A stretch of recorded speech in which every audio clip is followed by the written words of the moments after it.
On Style by Demetrius.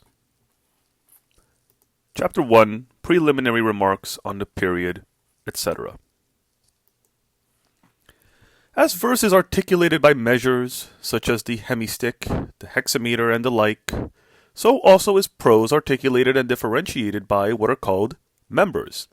These members give rest, one might say, to the speaker and his discourse. They set bounds to its various parts, since it would otherwise extend itself without limit and would simply run the speaker out of breath.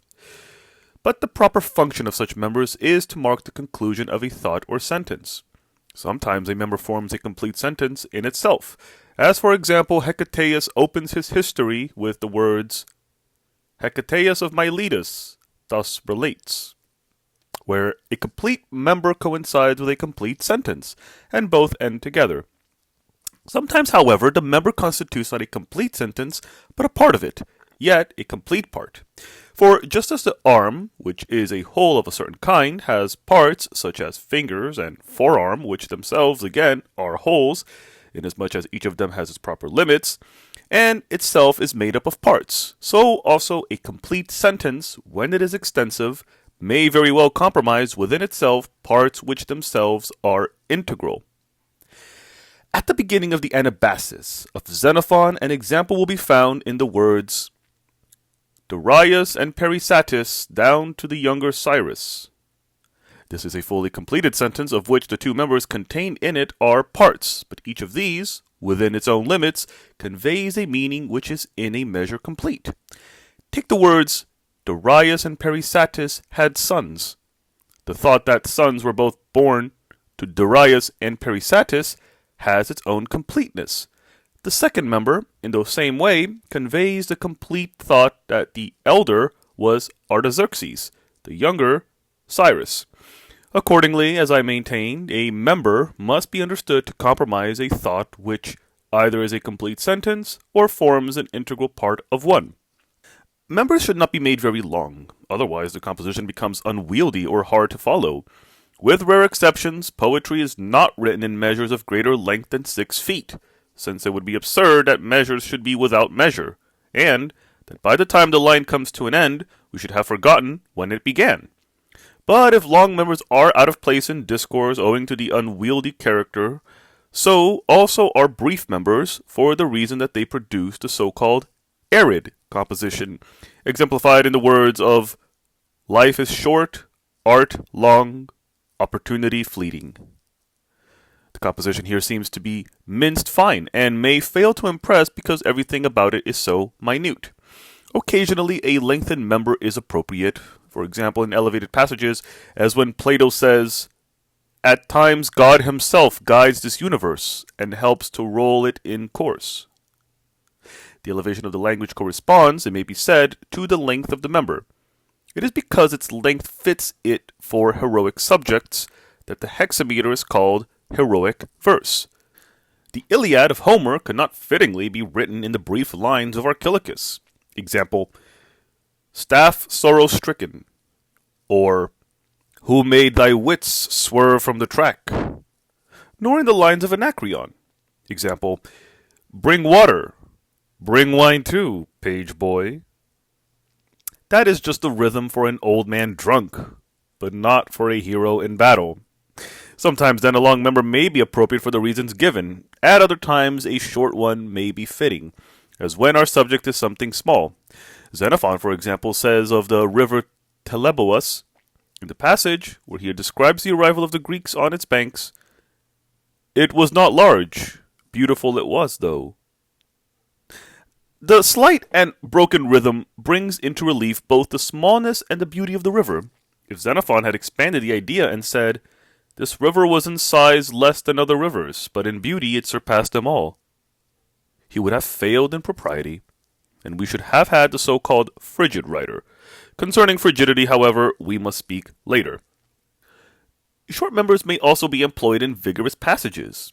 There is greater vigor and intensity when much meaning is conveyed in a few words. Accordingly, it is just because of their vehemence that the Lacedaemonians are chary of speech. Orders are given concisely and briefly, every master being curt towards his slave. Supplication, on the other hand, and lamentation are lengthy. Homer represents the prayers as wrinkled and lame, in allusion to their tardiness, which is tantamount to saying their prolixity. Old men, too, are prolix owing to their feebleness. As an instance of concise wording, the following may be given. The Lacedaemonians to Philip. Dionysius at Corinth. This brief expression is felt to be far more forcible than if the Lacedaemonians had said at full length that Dionysius, although once a mighty monarch like yourself, now resides at Corinth in a private station. Once the statement is given in full, it resembles not a rebuke but a narrative. It suggests the instructor rather than the intimidator. The passion and vehemence of the expression are enfeebled when thus extended. As a wild beast gathers itself together for the attack, so should discourse gather itself together as in a coil in order to increase its vigor. From the point of view of composition, such brevity is termed a phrase. A phrase is commonly defined as that which is less than a member. For example, the already quoted words, Dionysius at Corinth, and the two sayings of the sages, know thyself, and follow God. For brevity suits apothegms and maxims, and it is a mark of superior skill to compress much thought in a little space, just as seeds contain potentially entire trees. Draw out the maxim at full length, and it becomes a homily or a piece of rhetoric rather than a maxim. From the union of a number of these members and phrases are formed what are called periods. Now, the period is a collection of members or phrases arranged dexterously to fit the thought to be expressed. For example, chiefly because I thought it was the interest of the state that the law should be abrogated, but also for the sake of Cabrius's boy, I have agreed to plead, to the best of my ability, my client's case. Demosthenes against Leptines. This period, consisting of three members, has a certain bend and concentration at the end. Aristotle defines the period thus. A period is a form of expression which has a beginning and an end. The definition is good and fitting. The very use of the word period implies that there has been a beginning at one point and will be an ending at another, and that we are hastening towards a definite goal as runners do when they leave the starting place. For at the very beginning of their race, the end of the course is manifest. Whence the name period, the image being that of the paths traversed in a circle. It may be said in general that a period is nothing more or less than a particular arrangement of words. If its circular form is destroyed and the arrangement changed, the subject matter remains the same, but the period will have disappeared. This may be illustrated by some such alteration as the following in the period of Demosthenes already quoted. I will support the complaints, men of Athens, for Cabrius's son is dear to me, and much more so is the state, whose cause it is right for me to plead. No longer is there any period to be seen. The origin of the period is as follows. There are two kinds of style. The first is termed the compacted style, as for example that which consists of periods. It is found in the discourse of Isocrates, Gorgias, and Alcidamas, in which the periods succeed one another with no less regularity than the hexameters in the poetry of Homer. The second style bears the name of disconnected, inasmuch as the members into which it is divided are not closely united. Hecataeus is an example, and so for the most part is Herodotus, and the older writers in general. Here is an instance. Hecataeus of Miletus thus relates, I write these things as they seem to me to be true, for the tales told by the Greeks are, as it appears to me, many and absurd. Here, the members seem thrown upon one another in a heap without the union or propping, and without the mutual support which we find in periods. The members in a periodic style may in fact be compared to the stones which support and hold together a vaulted roof. The members of the disconnected style resemble stones which are simply flung carelessly together and not built into any structure. Consequently, there is something polished and clean-cut in the older method of writing. It resembles ancient statues, the art of which was held to consist in their severe implicity. The style of later writers is like the sculpture of Pheidias, since it already exhibits in some degree the union of elevation and finish. My own view is that composition should neither, like that of Gorgias, consist wholly of a string of periods, nor be wholly disconnected like the ancient writings, but should rather combine the two methods. It will then be elaborate and simple at the same time, and possess the charm of both manners, being neither too untutored nor too artificial. Public speakers who employ accumulated periods are as giddy-pated as tipsy men, and their hearers are sickened by the idle trick. Sometimes, indeed, they audibly anticipate the conclusions of the orator's periods and declaim them in advance. The shorter periods consist of 2 members, the longest of 4. Anything beyond 4 would trespass beyond the symmetry of the period. There are also periods composed of 3 members, and others consisting of a single member, which are called simple periods. Every member which possesses the requisite length and is rounded at the end forms a single-membered period. For example, Herodotus of Halicarnassus sets forth in this history the result of his inquiries. Again, clear expression floods with the light the hearer's mind. For the simple period, these are the 2 essentials, the length of the member and its final rounding. If either of these conditions be wanting, there is no period. In composite periods, the last member should be longer than the rest, and should, as it were, contain and embrace them all. When the concluding member is long and stately, the period itself will be stately and impressive. Otherwise, it will be broken and, as it were, halting. The following is an instance of the period here recommended. True grandeur consists not in saying grand things, but in doing things said after saying them. There are 3 kinds of period: the historical, the conversational, the rhetorical. The historical period should be neither too rounded nor yet too relaxed, but between the 2, so framed that it does not seem rhetorical and unconvincing through its rounded form, but draws its dignity and power of exposition from its simplicity. An instance of such a period is furnished by the words, Darius and Peripatetic, down to the younger Cyrus. The cadence of the period here resembles a sure and well-based termination. The form of the rhetorical period is close-knit and circular. It needs an ample utterance and a gesture which corresponds to the movements of the rhythm. For example, chiefly because I thought it was to the interest of the state that the law should be abrogated, but also for the sake of Cabrius's boy, I have agreed to plead, to the best of my ability, my client's case. From the very outset, such period contains something compact, something which clearly intimates that it will not come to a simple ending. The period of dialogue is one which remains lax, and is also simpler than the historical. It scarcely betrays the fact that it is a period. For instance, I went down yesterday to the Piraeus, as far as the words, since they were now celebrating it for the first time.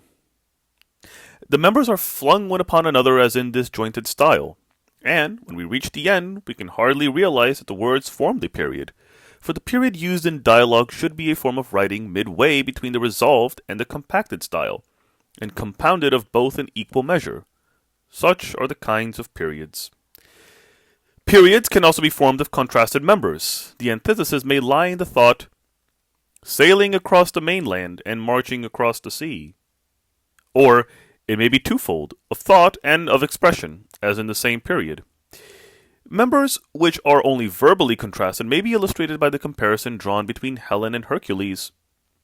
To the man he gave a laborious and perilous life, while he caused the woman's beauty to be admired and coveted.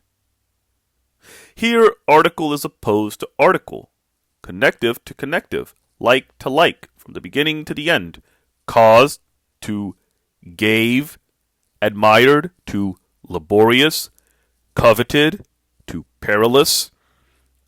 The correspondence of one thing with another, of like with like, runs throughout. There are some members which, although not really opposed to one another, are apparently antithetical owing to the antithetic form in which they are written, such as the pleasantry of the poet Epicharmus. One time in their midst was I, another time beside them I. A single thought is here expressed, and there is no real opposition, but the turn of the phrase, which apes an antithesis, suggests a desire to mislead. Probably the poet employed the antithesis by way of jest, and also in mockery of rhetoricians. There are also symmetrical members. Among these, the symmetry may be found at the beginning. Example, yet might they by presence be won, and by pleadings be pacified. Or at the end, as in the opening passage of the panegyric, I have often wondered at the conduct of the men who convened the assemblies and instituted the gymnastic contests. Under the heading of symmetry of members comes equality of members, which occurs when the members contain an equal number of syllables, as in the following sentence of Thucydides. This implies that neither those who are asked disown, nor those who care to know censure the occupation. This is an instance of equality of members. Homo eutoleuta are members which have a similar termination. They may end with the same word, as in the sentence, You are the man who, when he was alive, spoke to his discredit, and now that he is dead, write to his discredit. Or they may end with the same syllable, as in the passage already quoted from the panegyric of Isocrates. The use of this kind of members is not free from risk. They are ill-suited for vigorous declamation, since the artifice and study which they involve impairs the energy of discourse. Theophrastus proves our point when, in arraigning the friends of Philip, he exclaims, Men slayers in nature, they were men harlots in life. They were called comrades, but were concubines. The similarity in the members and the antithesis between them impairs the vigor of the expression through the trick of art. For indignation needs no art. In such invectives, the words should be simple and, in a manner, impromptu. Such devices, as I have shown, do not contribute to vigor of style. They are not appropriate to outbursts of passion or to delineations of character. Simplicity and naturalness is the mark alike of passion and of character drawing. In the treatise of Aristotle on justice, for instance, a speaker laments the fate of Athens. If, he asks, what city had they taken from their enemies as great as their own city, which they had destroyed? He will have spoken with feeling from the heart. But, if he makes the members of the sentence symmetrical, what so great city from their enemies had they taken as their own city which they had forsaken? You may depend upon it that it will not excite pity or compassion, but rather the so-called mirth amid tears. For ill-judged ingenuity of this kind in emotional passages is no better than the proverbial jest at a funeral. There are, however, cases in which symmetry of members is useful, as in the following passage of Aristotle. I went from Athens to Stagira because of the great king, and from Stagira to Athens because of the great storm. If you take away the word great in either case, you will at the same time destroy the charm. The reason is that such members, like the many antithetical ones of Gorgias and Isocrates, tend to heighten the expression. Thus much then with regard to symmetrical members. The enthymeme differs from the period in the fact that the latter is a rounded structure from which it indeed derives its name, while the former finds its meaning and existence in the thought. The period comprehends the enthymeme in the same way as other subject matters. The enthymeme is a thought expressed either controversially or consequentially. A word in proof. If you break up the structure of the enthymeme, you destroy the period, but the enthymeme remains intact. Suppose, for instance, the following enthymeme in Demosthenes to be broken up. Just as you would not have made this proposal if any of the former parties had been convicted, so if you are convicted, now no one will do so in future. Let the enthymeme run thus. Show no indulgence to those who make illegal proposals, for if they were habitually checked, the defendant would not be making these proposals now, nor will anyone in future make them if he is convicted now. Here, the round of the period has been destroyed, but the enthymeme remains where it was. In general, the enthymeme is a kind of rhetorical syllogism, while the period is not reasoning at all, but simply a combination of words. Nor is this the only point of distinction. We use periods in every part of the discourse, for example, in exordiums, but we do not use enthymemes. The enthymeme is, as it were, an additional utterance, while the period is an independent utterance. The former may be called an incomplete syllogism, while the latter corresponds to no syllogism, whether perfect or incomplete. It may indeed happen that an enthymeme is at the same time a period because its construction is periodic. Still, it is not identical with the period. A building may be white if it is so by chance, but a building as such is not necessarily white. So much for the distinction between enthymeme and period. The member is thus defined by Aristotle. A member is one of the two parts of a period. He adds that a period is also occasionally simple. The reference in his definition to one of the two parts makes it clear that he preferred the period to have two members. Archidemus, combining the definition of Aristotle and its supplement, produced a clearer and fuller definition of his own. A member is either a simple period or part of a compound period. The simple period has been already described. In saying that a member may be part of a compound period, Archidemus seems not to confine the period to two members, but to include three or a greater number. We have given our views concerning the limits of the period. Let us now describe the types of style.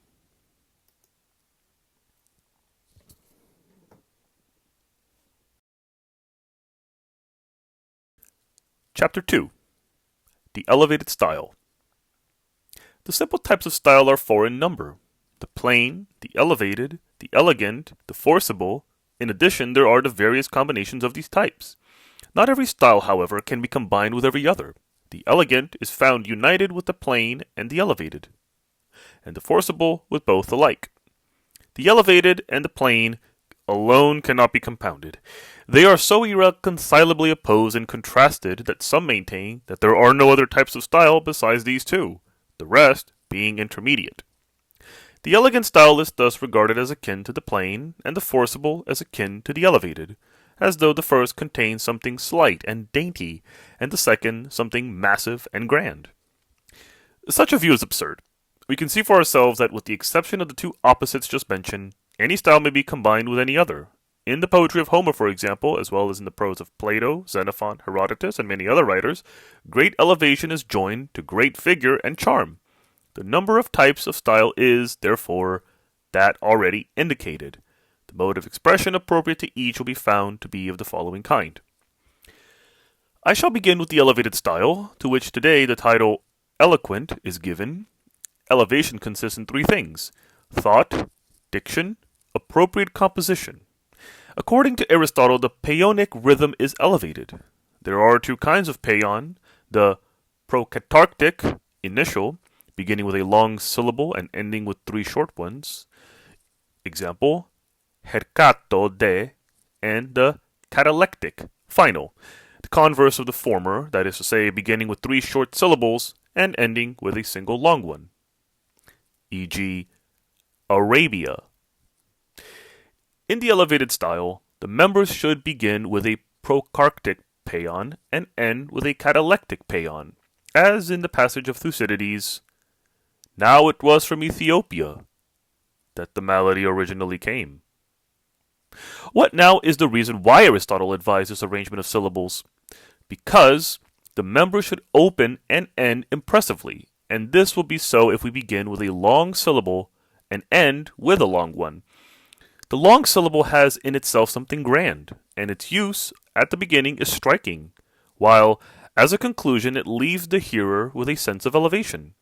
Anyhow, all of us remember in a special degree and are stirred by the words that come first and the words that come last, whereas those that come between them have less effect upon us, as though they were obscured or hidden among other things. This is clearly seen in Thucydides, whose dignity of style is almost in every instance due to the long syllables used in his rhythms. It may even be said that the pervading stateliness of that writer is attained altogether, or for the most part, by this arrangement of words. We must, however, bear in mind that, even if we cannot exactly furnish the members with the two paeons at either end, we can, at all events, give a paeonic character to the arrangement by beginning and ending with long syllables. This is seemingly what Aristotle recommends, although, for the sake of precision, the two sorts of paeon are prescribed in his treatise. On the same principle, Theophrastus has given as an instance of elevation the following member: those who philosophize in matters that are worth naught. This particular sentence is not precisely composed of paeons, yet it is paeonic in character.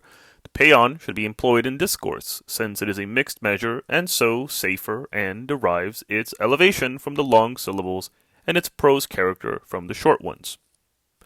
Among the other measures, the heroic is solemn and ill-adapted for prose. It is sonorous, not full of rhythm, but without it. Take, for instance, the following words. This land, our land, reached now by me. Here, the reiteration of long syllables exceeds the bounds of prose. The iambic measure lacks distinction and resembles ordinary conversation. Indeed, many people talk in iambics without knowing it. The paeon hits the happy mean between the two, and may be said to be composite. The paeonic structure may, accordingly, be employed in elevated passages after the manner thus described. Long members also contribute to grandeur of style, e.g., Thucydides the Athenian wrote the history of the war between the Peloponnesians and the Athenians. And Herodotus of Halicarnassus sets forth in this history the results of his inquiries. A sudden drop into silence on a short member diminishes dignity of expression, elevated though the underlying thought and the words may be. Elevation is also caused by a rounded form of composition, as in the following passage of Thucydides. For the river Achelous, flowing from Mount Pindus through Dolopia, and the land of the Argranians and Amphilochians, having passed the inland city Stratus, and discharging itself into the sea near Oenidae, and surrounding that town with a marsh, makes a winter expedition impossible owing to the floods. All this impressiveness arises from the rounded period and from the fact that the historian hardly allows a pause to himself or to the reader. If the sentence were broken up and made to run as follows, For the river Achelous flows from Mount Pindus and empties itself into the sea near Oenidae. But, before reaching the outlet, it converts the plain of Oenidae into a marsh so that the water forms a defense and protection against the attacks of the enemy in winter. If the phrasing of the sentence were to be varied in this way, there would be many resting places in the narrative, but its stateliness would be destroyed. Long journeys are shortened by a succession of inns, while desolate paths, even when the distances are short, give the impression of length. Precisely the same principle will apply also in the case of members. In many passages, an impressive effect is produced by a harsh collocation of words, as for example in the line, And Aias, the mighty, at Hector, the brazen-helmed, evermore was aiming his lance. No doubt the clashing of letters is, as a rule, unpleasant to the ear, but here the very excess brings out the greatness of the hero, since in the elevated style, smoothness and pleasant cadences have no place, except here and there. Thucydides almost invariably avoids smoothness and evenness of composition.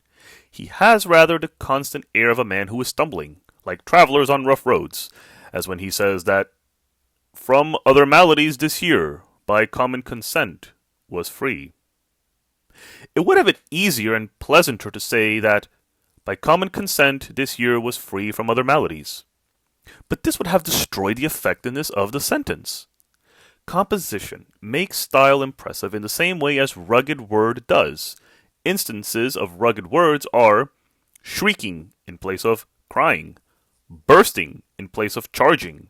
Thucydides uses all these expressions of this kind, assimilating the words to the composition and the composition to the words. Words should be arranged in the following way. First should be placed those that are not especially vivid. In the second or last place should come those that are more so. In this way, what comes first will strike the ear as vivid, and what follows as more vivid still. Failing this, we shall seem to have lost figure, and, so to speak, to have lapsed from strength to weakness. An illustration will be found in the passage of Plato, when a man suffers music to play upon him and to flood his soul through his ears. Here, the second expression is far more vivid than the first, and further on he says, But when he ceases not to flood it, nay, throws a spell over it, he causes it to melt and waste away.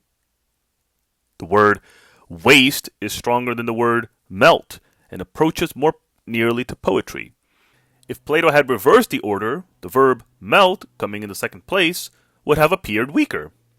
Homer also, in describing the Cyclops, augments continuously his hyperbole and seems to mount higher and higher on its steps. Not like to the sons of men, but seeming a forest-clad crest. And what is more, the crest of a lofty mountain, and one that towers above its fellows. For great though they may be, the things which come first seem lesser when greater things follow them. Connectives, again, such as men and de, should not correspond too nicely. There is something trivial in excessive nicety. A certain negligence in the use of particles is desirable, just as Antiphon somewhere says, "For the island we inhabit can be seen from a distance to be lofty and rugged. Those parts of it which are tilled and useful are insignificant, while the uncultivated portions are many, small though the island is." There is here only one de to answer to the repeated men. On the other hand, it often happens that connectives which follow one another in close succession make even small things great. As in Homer, the names of the Boeotian towns, though ordinary and insignificant, possess a certain high-sounding pomp, owing to the accumulated connectives. For example, in the line, "And in Scoenus and Scolus, and midst Etonus' hill clefts deep." Expletive particles must not be employed as pointless appendages and excrescences, so to say, or expansions, as de and nu and proteron are sometimes aimlessly used. They must be introduced only if they can contribute to elevation of expression, as in Plato, "Lo, mighty Zeus in heaven," and in Homer, "But lo, when they came to the ford of the fair flowing river." The particle placed thus at the beginning of the sentence and separating what follows from what precedes creates the impression of elevation. Amplified beginnings have an imposing effect. If the poet had said, "But when they arrived at the ford of the river," he would have seemed to be using trivial language and to be describing a single occurrence. The particle de is also often used with a touch of feeling, as in the words which Calypso addresses to Odysseus. "O Zeus' seed, son of Laertes, Odysseus of many an art, is it so that home to thine own dear land thou art fain to depart?" Remove the particle, and you will at the same time remove the feeling conveyed by the line. In general, as Praxiphanes says, such particles used to be employed in place of moanings and laments. Instances are, "Ah me," and "Alas," and "Oh, what is it?" As he himself says, the words kai nuke were fittingly applied to men who are lamenting, since they suggest in some degree a word of mourning. But those who use expletive particles aimlessly resemble, he says, actors who employ this exclamation, and that casually, as though one were to say, "Caledonian soil is this, whose fertile plains, alas, look over the narrow seas to Pelops' lands. Ah me." For in this passage, the "ah me" and the "alas" are merely dragged in. So is the connective when it is inserted causelessly and indiscriminately.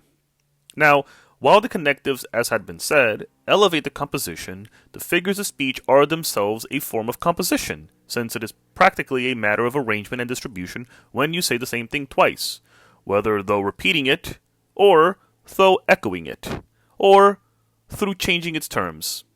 The appropriate figures must be assigned to each several style. To the elevated style, our present subject, must be assigned first of all Enthymemes, as in Homer's line, "And the twin rocks, one of the twain, with its peak towers up to the skies." With the grammatical case thus assimilated, the line is far more stately than if the poet had written, "And of the twin rocks, one with its peak towers up to the skies." That would have been ordinary way of putting it. But everything ordinary is trivial, and so fails to win admiration. Again, take Nereus. He is personally mean, and his share is meaner still, 3 ships and a handful of men. But Homer has made him great and multiplied his following through using in combination the 2 figures of repetition and disjunction. Nereus, he says, brought 3 ships, Nereus, Aglaus' son, Nereus, the goodliest man. The recurrence to one and the same name, Nereus, and the disjunction give an impression of a multiplied power, though it is composed of the 2 or 3 items.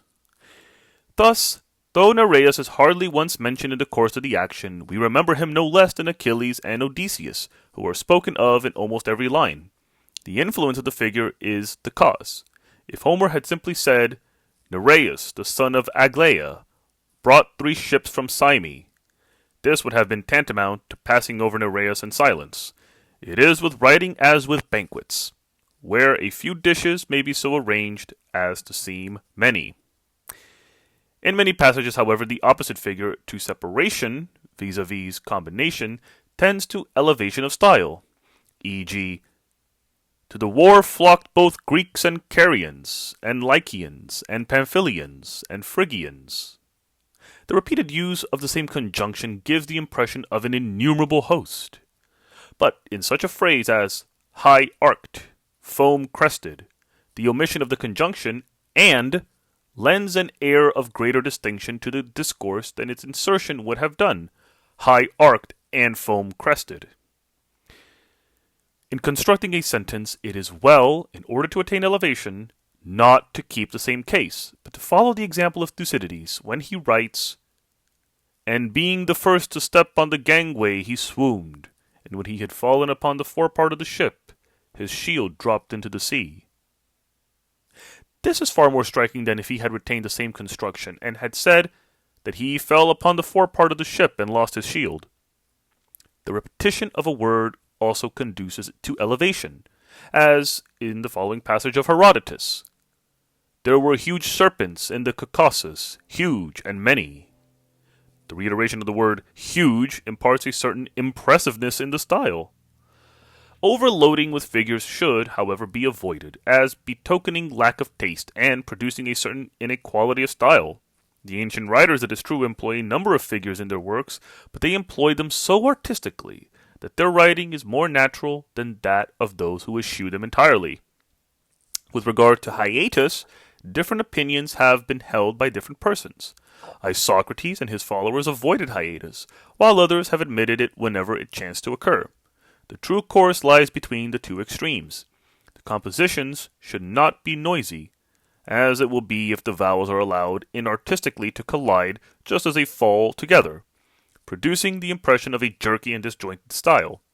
On the other hand, the direct contact of such letters should not be shunned altogether.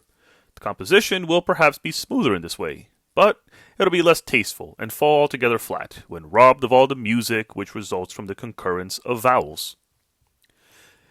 It is worthy to remark, in the first place, that common parlance itself, though it aims at euphony above all things, brings these letters into contact in such words as Iacos and Chion. It also forms many words of vowels and of vowels only, e.g., Iai and Eos. And these, so far from being less pleasant to the ear than others, possibly seem even more harmonious. Poetical forms such as Helios, where the resolution and the concurrence are designed, have a better sound than Helios. And the same is true for Oreon, as compared with Oron. The resolution and concurrence have the effect of actually making the words sing themselves.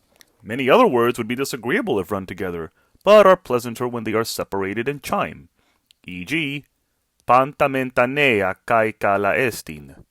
If you were to fuse the vowels into kalastin, the expression would be less euphonious and more commonplace. In Egypt, the priests, when singing hymns in praise of the gods, employ the 7 vowels, which they utter in due succession, and the sound of these letters is so euphonious that men listen to it in preference to flute and lyre. To do away with this concurrence, therefore, is simply to do away entirely with the music and harmony of speech. But perhaps this is not the right time to enlarge on these matters.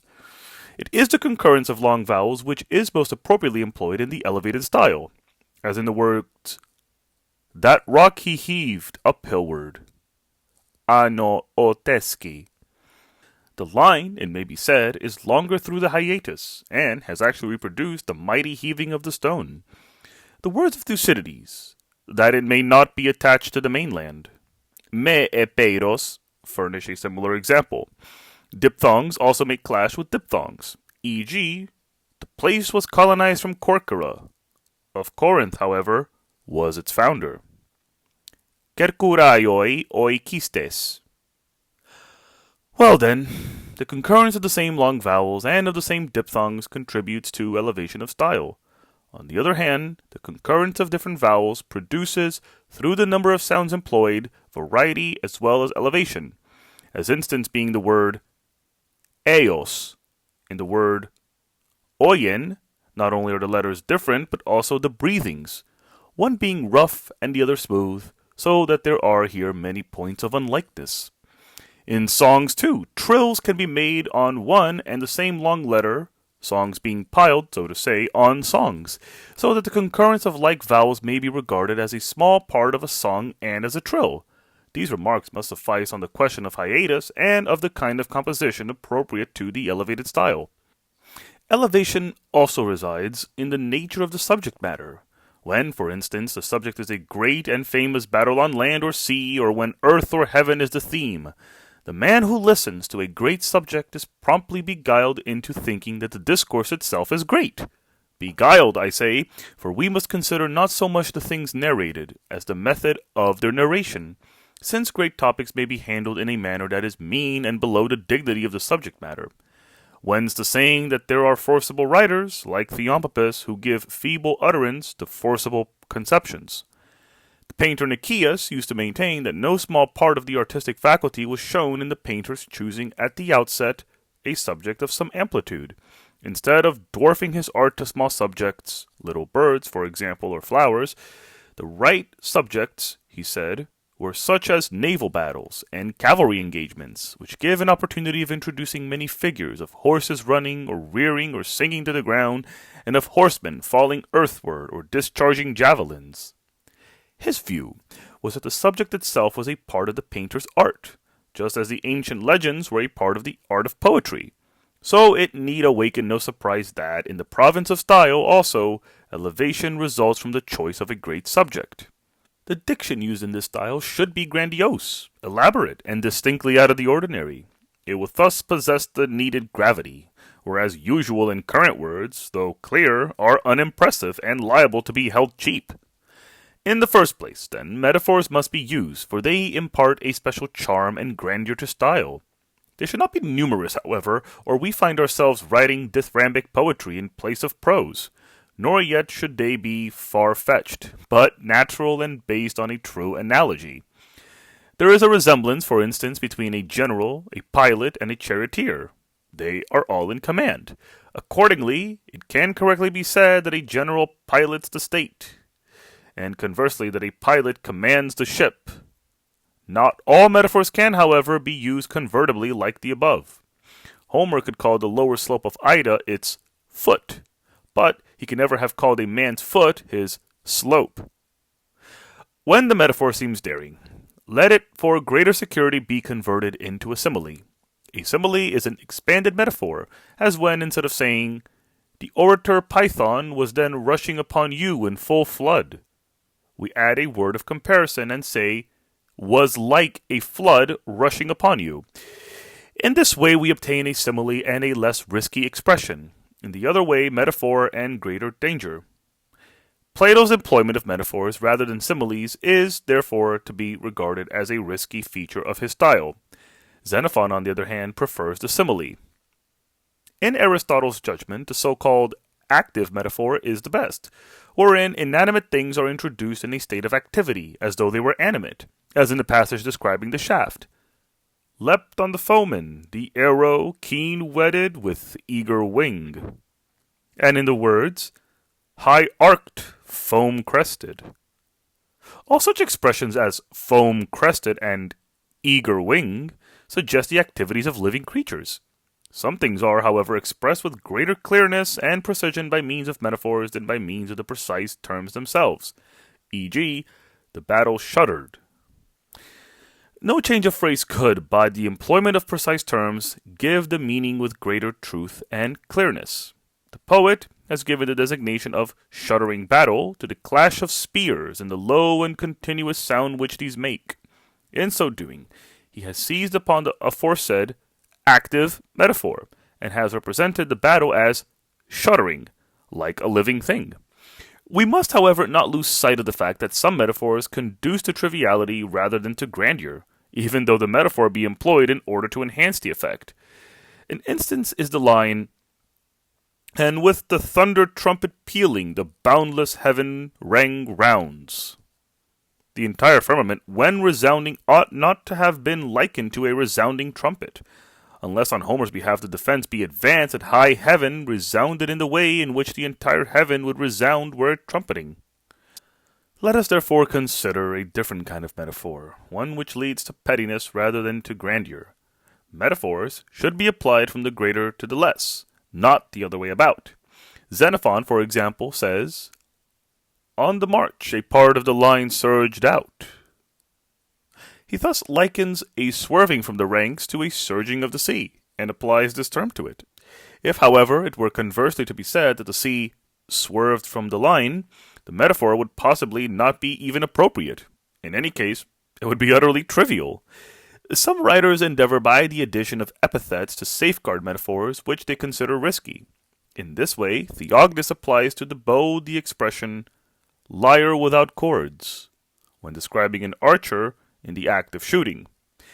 It is a bold thing to apply the term lyre to a bow, but the metaphor is guarded by the qualification "without cords." Usage, which is our teacher everywhere, is so particularly in regard to metaphors. Usage, in fact, clothes almost all conceptions in metaphor, and that was such a sure touch that we are hardly conscious of it. It calls a voice silvery, a man keen, a character rugged, a speaker long, and so on with metaphors in general, which are applied so tastefully that they pass for literal description. My own rules for the use of metaphor in composition is the art or nature found in usage.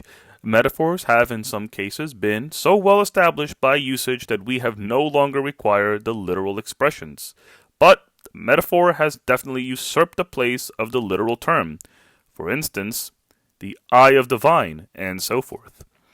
The parts of the body, however, which are called vertebra, spondylus, collarbone, clays, and ribs, ctenes, derive their names not from metaphors, but from their resemblances to a spindle whorl, a key, and a comb, respectively. When we turn a metaphor into a simile in the way above described, we must aim at conciseness. We must do no more than prefix some such word as like, or we shall have a poetical image in place of a simile. Take, for example, the passage in Xenophon. "Like a gallant hound charges a boar recklessly," and "like as a horse, when untethered, bounds proudly prancing over the plain." Such descriptions have the appearance not of simile, but of poetical imagery. These images should not be used in prose lightly, nor without the greatest caution. This concludes our sketch of the subject of metaphor. Compound words should also be used. They should not, however, be formed after the manner of the dithyrambic poets, e.g., heaven prodigied wanderings, or the fiery speared battalions of the stars. They should resemble the compounds made in ordinary speech. In all word formation, I regard usage as the universal arbiter, usage which speaks of lawgivers and master builders, and with sure touch frames many other compounds of the kind. A compound word will usually, from the very fact that it is composite, derive a certain decorative quality and grandeur, and a certain pith as well. One word will stand for an entire phrase. For instance, you might speak of the transport of corn as corn convoy, thus using a much more striking expression. Still, it might sometimes happen that the same strength and effect will be obtained by the converse process of resolving a word into a phrase. Corn convoy, for instance, into convoy of corn. An example of a word used instead of a phrase is Xenophon's sentence, "It was not possible to capture a wild ass, unless the horsemen posted themselves at intervals and gave chase and relays." The single word diadokobenoi is equivalent to saying that those in the rear were pursuing. while the others rode forward to meet them, so that the wild ass was intercepted. The compounding of words already compounded should, however, be avoided. Such double composition oversteps the limits of prose writing. Our authorities define onomatopoeic words as those which are uttered in imitation of an emotion or an action, as hissed and lapping. Homer impresses his hearers greatly by the employment of words descriptive of inarticulate sounds, and by their novelty above all. He is not making use of existing words, but of words which were then coming into existence.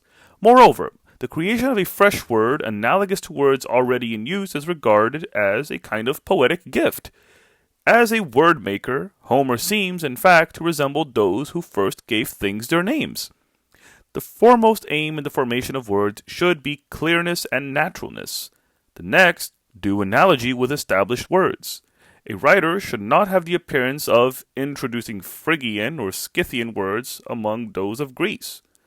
Words should be formed either to denote things which have as yet not been named, as was done by the person who described the kettle drums and other instruments of effeminate devotees as lecheries, or by Aristotle, when he spoke of an elephantier.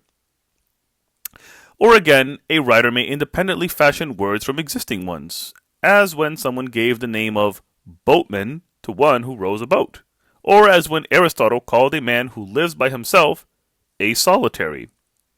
Xenophon says that the army huzzaed, denoting by this derivative the cry of huzzah, which the troops kept raising continually.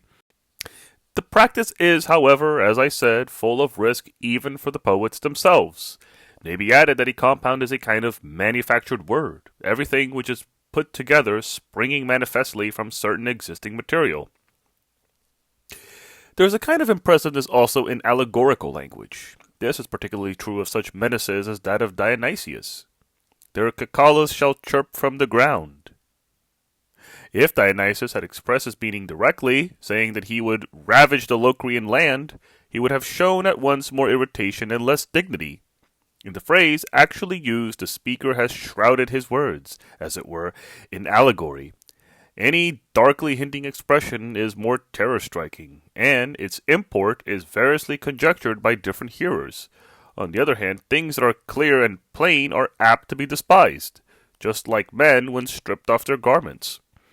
Hence, the mysteries are revealed in an allegorical form, in order to inspire such shuddering and awe as are associated with darkness and light. Allegory also is not unlike darkness and light. Here again, excess must be avoided, lest language become a riddle in our hands, as in the description of the surgeons cupping glass. A man I beheld, who with fire had welded brass to a man's flesh. The Lacedaemonians conveyed many of their threats by means of allegory, as in the message, Dionysius at Corinth, addressed to Philip, and in many similar expressions. In certain cases, conciseness and especially aposiopesis produce elevation, since some things seem to be more significant when not expressed but only hinted at. In other cases, however, triviality is the result. Impressiveness may result from repetitions, such as those of Xenophon, who says, the chariots rushed, some of them right through the ranks of friends, others right through the ranks of foes. Such a sentence is far more striking than if Xenophon had said, right through the ranks both of friends and foes. Often, the indirect expression is more impressive than the direct, e.g., the intention was that they should charge the ranks of the Greeks and cut their way through them, rather than they intended to charge and cut their way through. Similarity of words and obvious harshness of sound may contribute to the same result. Harshness of sound is often effective, as in the words, and Aias, the mighty at Hector, the brazen-helmed, evermore was aiming his lance. The concurrence of the two words, Aias and Aien, gives a far more vivid impression of the greatness of Ajax than even his famous sevenfold buckler. The so-called epiphoneme may be defined as diction that adorns. It produces elevation of style in the highest degree. Some parts of diction simply subverse thought, while others embellish it. Of the former, the following is an example. Like the hyacinth flower that shepherd folk mid the mountains tread underfoot.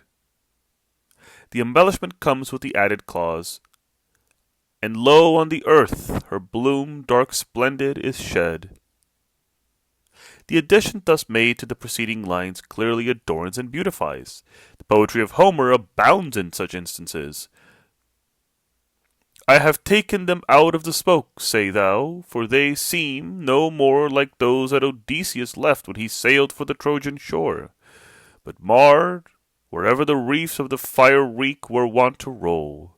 And another fear and a greater Cronion hath put in my soul, lest perchance yet be heated with wine, and ye break into strife and jar, and ye wound one another and shame the feast, and your wooing mar. After this he adds, as a finishing touch, for the steel of itself hath a spell, and it draws men on into war. In general, it may be said that the epiphonym bears a likeness to the things on which the wealthy pride themselves, cornices, triglyphs, and bands of purple. Indeed, it is in itself a mark of verbal opulence. The enthymeme may be thought to be a kind of epiphoneme, but it is not so, since it is employed for purposes not of adornment, but of proof, though to be sure it may come last after the manner of an epiphoneme. Similarly, a maxim resembles in some points an epiphoneme added to a previous statement. Nevertheless, a maxim is not an epiphoneme, though at times it may come last, like an epiphoneme. It often comes first. Again, the line, Fool! For it was not his weird from the blackness of doom to flee, will be no epiphoneme, for it is not additional nor is it ornamental. It has no likeness at all to an epiphoneme, but rather to an allocution or a taunt. A touch of poetic diction adds to the elevation of prose. Even a blind man can see that, as the proverb has it. Still, some writers imitate the poets quite crudely, or rather, they do not imitate them, but transfer them to their pages as Herodotus has done. Thucydides acts otherwise. Even if he does borrow something from a poet, he uses it in his own way, and so makes it his own property. Homer, for instance, says of Crete, A land there is, even Crete, in the midst of the dark sea swell, fair, fertile, wave-encompassed. Now Homer has used the word wave-encompassed to indicate the great size of the island. Thucydides, on his part, holds the view that the Greek settlers in Sicily should be at one, as they belong to the same land, and that a wave-encompassed one. Although he employs throughout the same terms as Homer, land and wave-encompassed in place of island, he seems nevertheless to be saying something different. The reason is that he uses these words with reference not to size, but to concord. Thus much with regard to the elevation of style. As in the sphere of mortals, certain bad qualities exist side by side with certain attractive qualities. Audacity, for example, corresponding to bravery, and shame to reverence. So, also the leading types of style are matched by distorted varieties.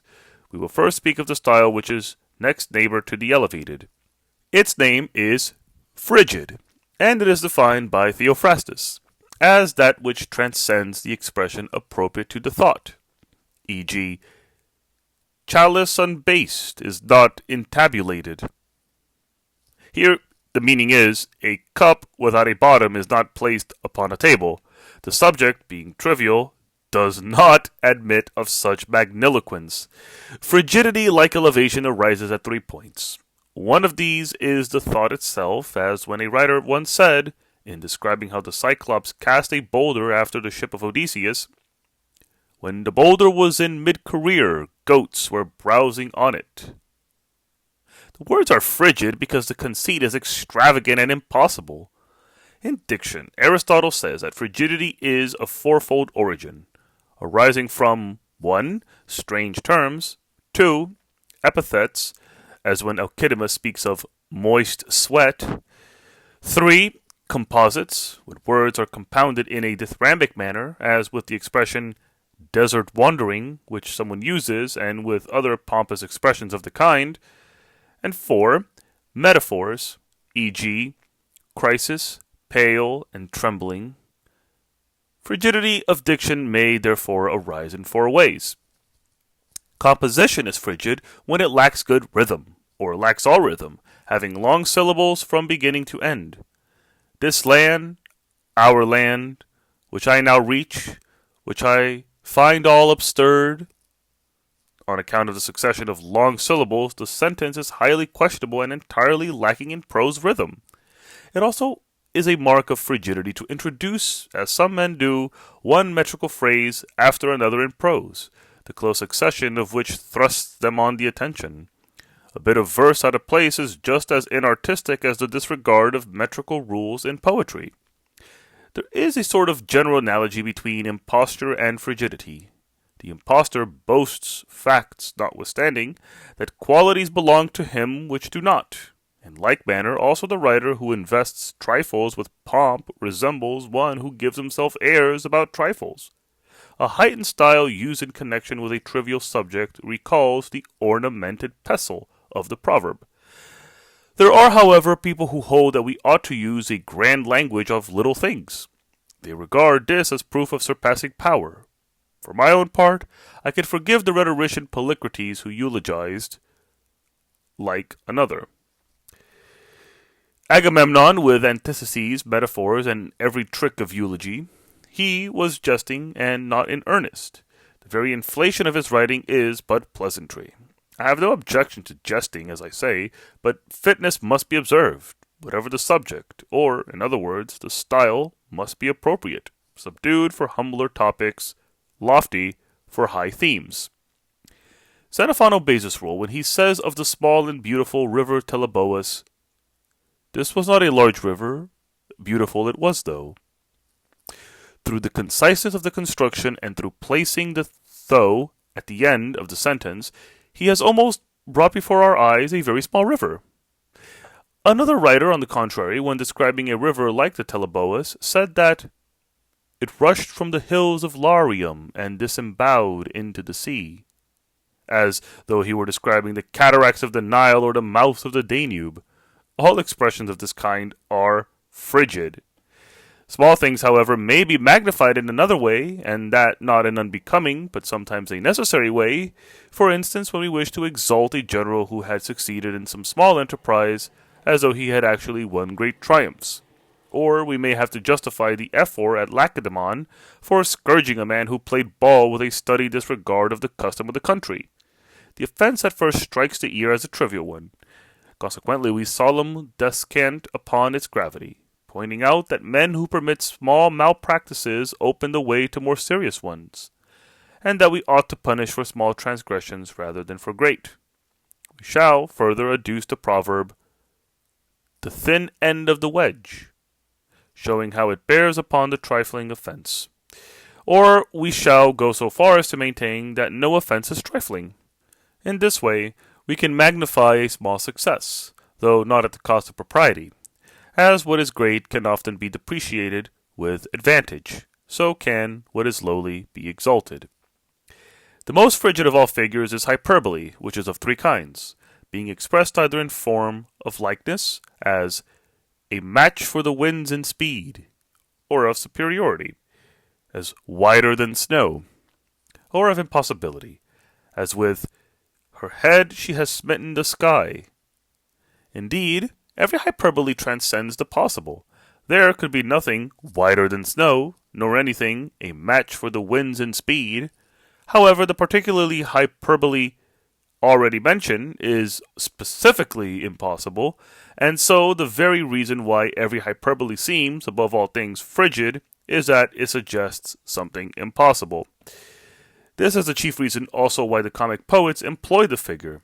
From the impossible, they evolved the laughable, as when someone said hyperbolically of the veracity of the Persians that they voided entire plains, and that they carried bullocks in their jaws. Of the same character are the expressions balder than the cloudless blue, and lustier than a pumpkin. Sappho's words, more golden than all gold, are themselves hyperbolical and impossible. though from their very impossibility they derive charm, not frigidity. Indeed, one cannot sufficiently admire this in the divine Sappho, that by sheer genius she so handles risky and seemingly unimaginable business as to invest it with charm. These observations on the subject of frigidity and hyperbole must suffice. We shall next consider the elegant style. Chapter 3. The elegant style. Elegance of expression includes grace and geniality. Some pleasantries, those of the poets, are loftier and more dignified, while others are more commonplace and jocular, resembling banter, as is the case with those of Aristotle and Sophron and Lysias. Such witticisms as, "Whose teeth could sooner be counted than her fingers?" and "As many blows as he deserved to win, so many drachmas has he won," differ in no way from jibes, nor are they far removed from buffoonery. Again, take the lines, "While the daughters of him whose shield is the Aegis sport at her side, the beautiful nymphs of the field, and Leto beholds her with pride. And by face and by radiant head above the rest is she tall, and where, lovely as everyone, they are all by her outshone. So did the maid unwed outshine her handsmaid all." The so-called dignified and noble graces are of this kind. Homer sometimes uses such means in order to make a scene more intense and telling. Even when he is jesting, he is somewhat awe-inspiring, and he seems to even have to be the first to devise grim pleasantries, as in the passage describing that most repulsive personage, the Cyclops. "Nobody will I eat last, but the rest before him."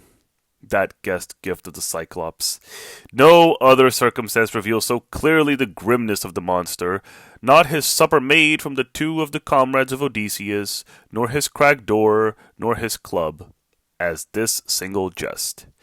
Xenophon also is familiar with this department of style, and can, like Homer, turn a pleasantry into a sarcasm, as in the passage described, "The arm-dancing girl."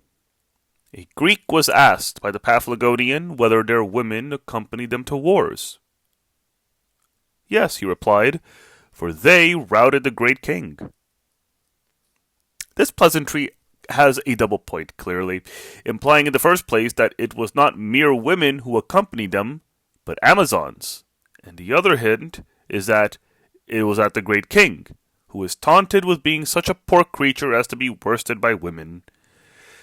Grace of style has therefore a certain number of forms and characteristics. The grace may reside in the subject matter, as if it's gardens of the nymphs, marriage lays, love stories, or the poetry of Sappho generally. Such themes even in the mouth of Hipponax possesses grace, the subject matter having a winsomeness of its own. No one would think of singing a bridal song in an angry mood. No contortions of style can change love into a fury or a giant, or transmute laughter into tears. While grace is sometimes inherent in the theme itself, at other times diction can lend an added charm, as in the lines, "As Pandareus' daughter, the wan brown nightingale, trilleth her lovely song in the flush of the newborn spring."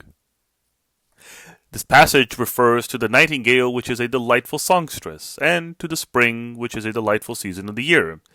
But the wording has greatly embellished the idea, and the picture is more delightful because the epithets wan brown and daughter of Pandareus are applied to the bird. Now, these touches are the poet's own.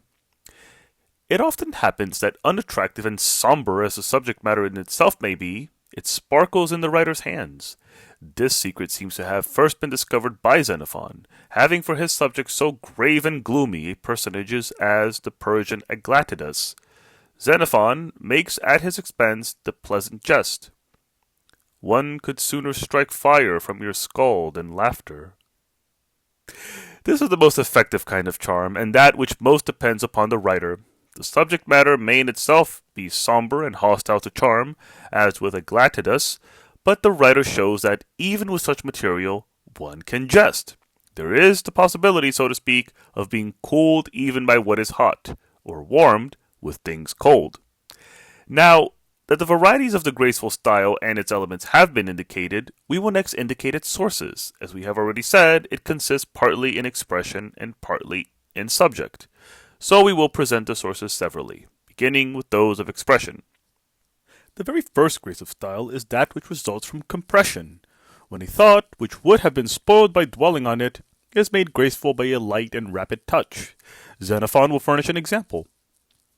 This man has really no part or lot in Greece, for he has, as I myself seen, both his ears pierced like a Lydian. And so it was. The clinching stroke, and so it was, has all the charm of brevity. If the thought had been developed at greater length, under some such form as, what he said was true since the man had evidently had his ears pierced, we should have had a bald narrative in place of a flash of grace. The conveyance of two ideas in one sentence often gives a graceful effect. A writer once said of a sleeping Amazon, "Her bow lay strung, her quiver full, her buckler by her head, their girdles they never lose." At one and the same time and custom concerning the girdle is indicated and its observance in the present case, the two facts by mean of one expression, and from this conciseness a certain elegance results.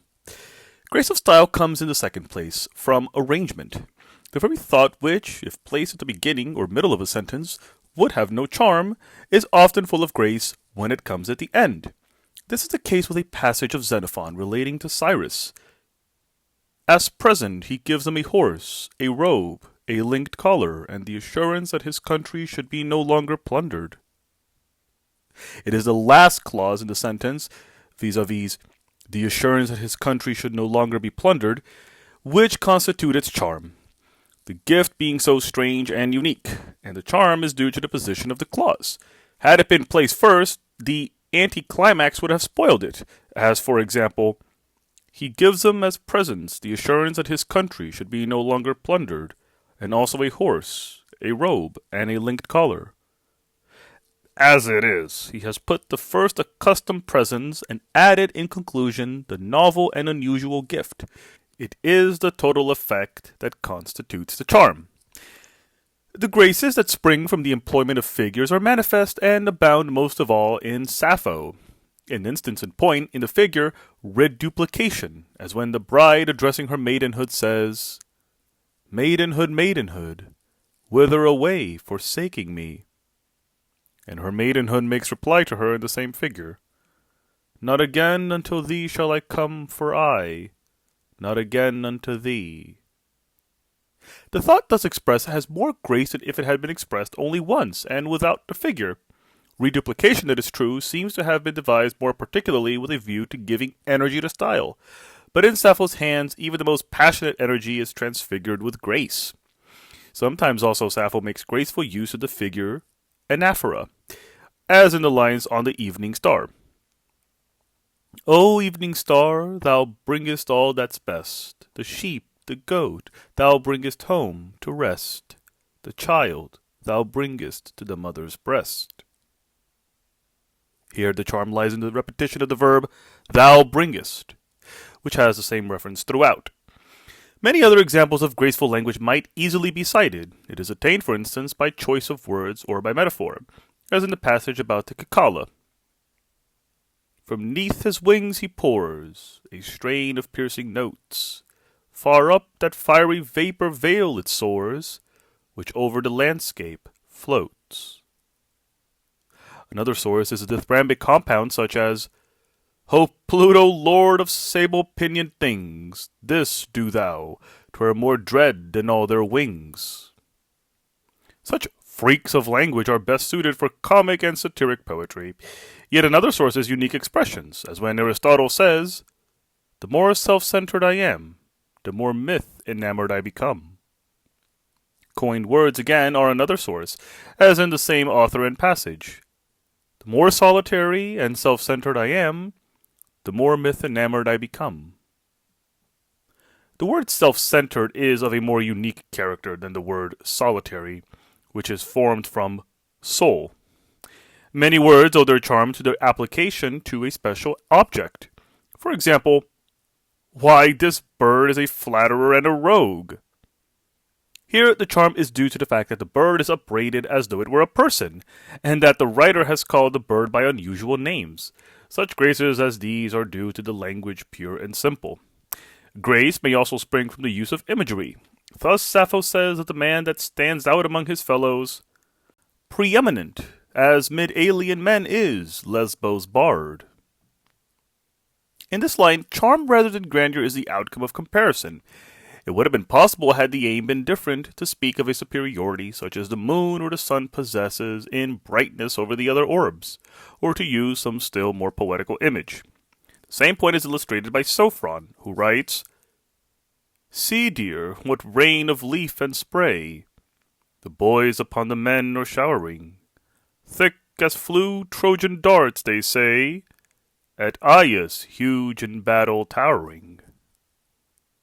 Here again there is a charm in the comparison, which makes game of the Trojans as though they were boys.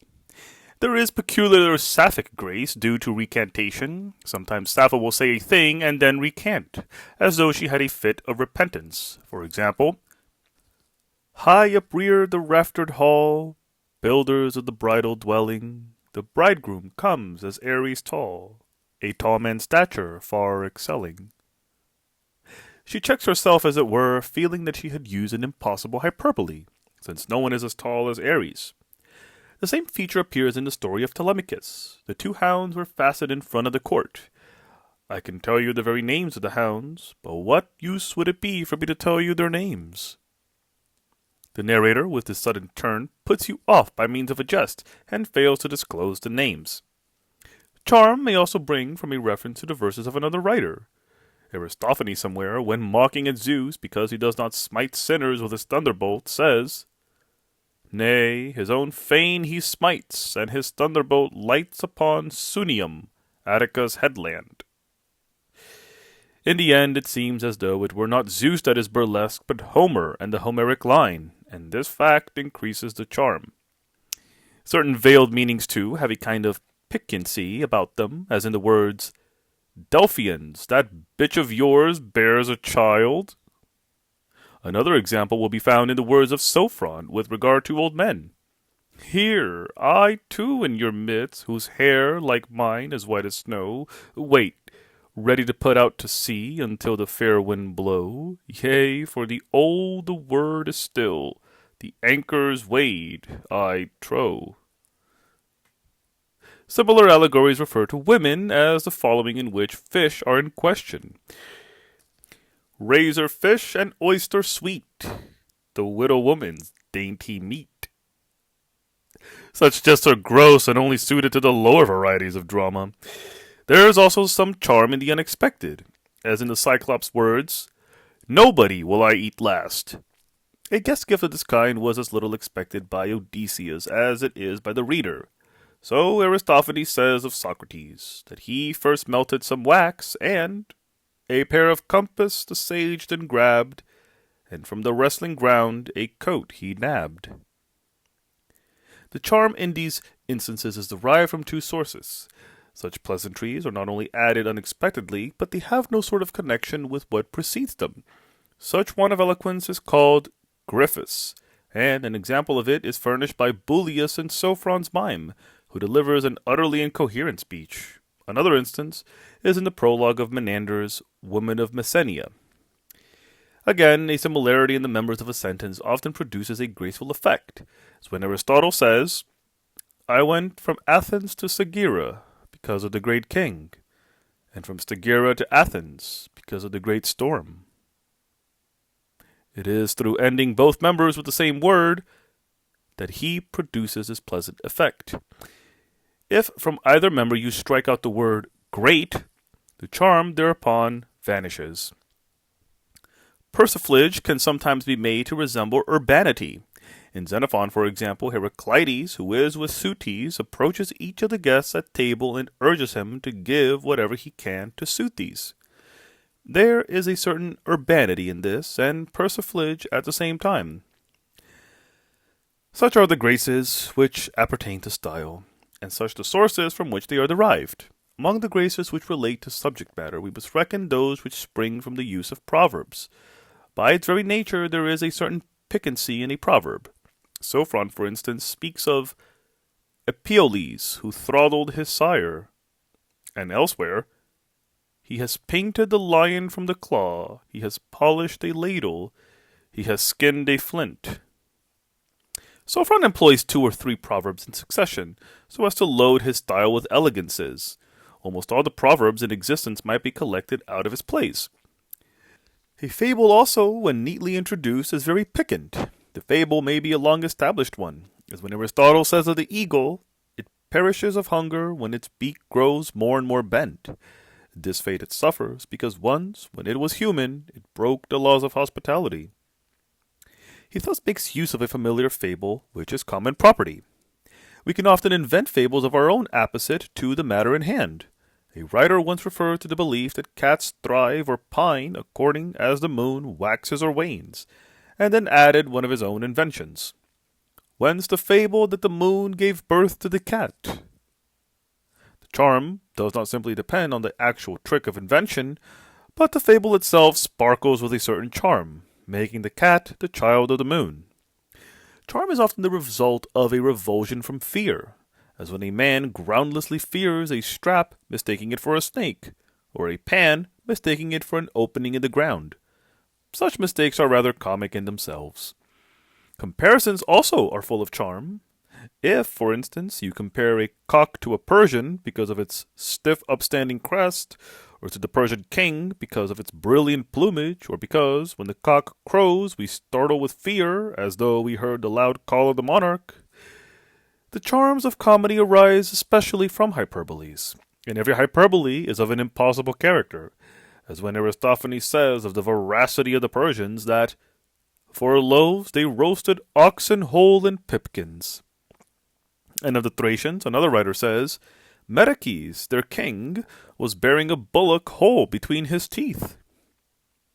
Of the same kind are the expressions, lustier than a pumpkin, and balder than the cloudless blue, and the lines of Sappho, far sweeter singing than a lute, more golden than all gold.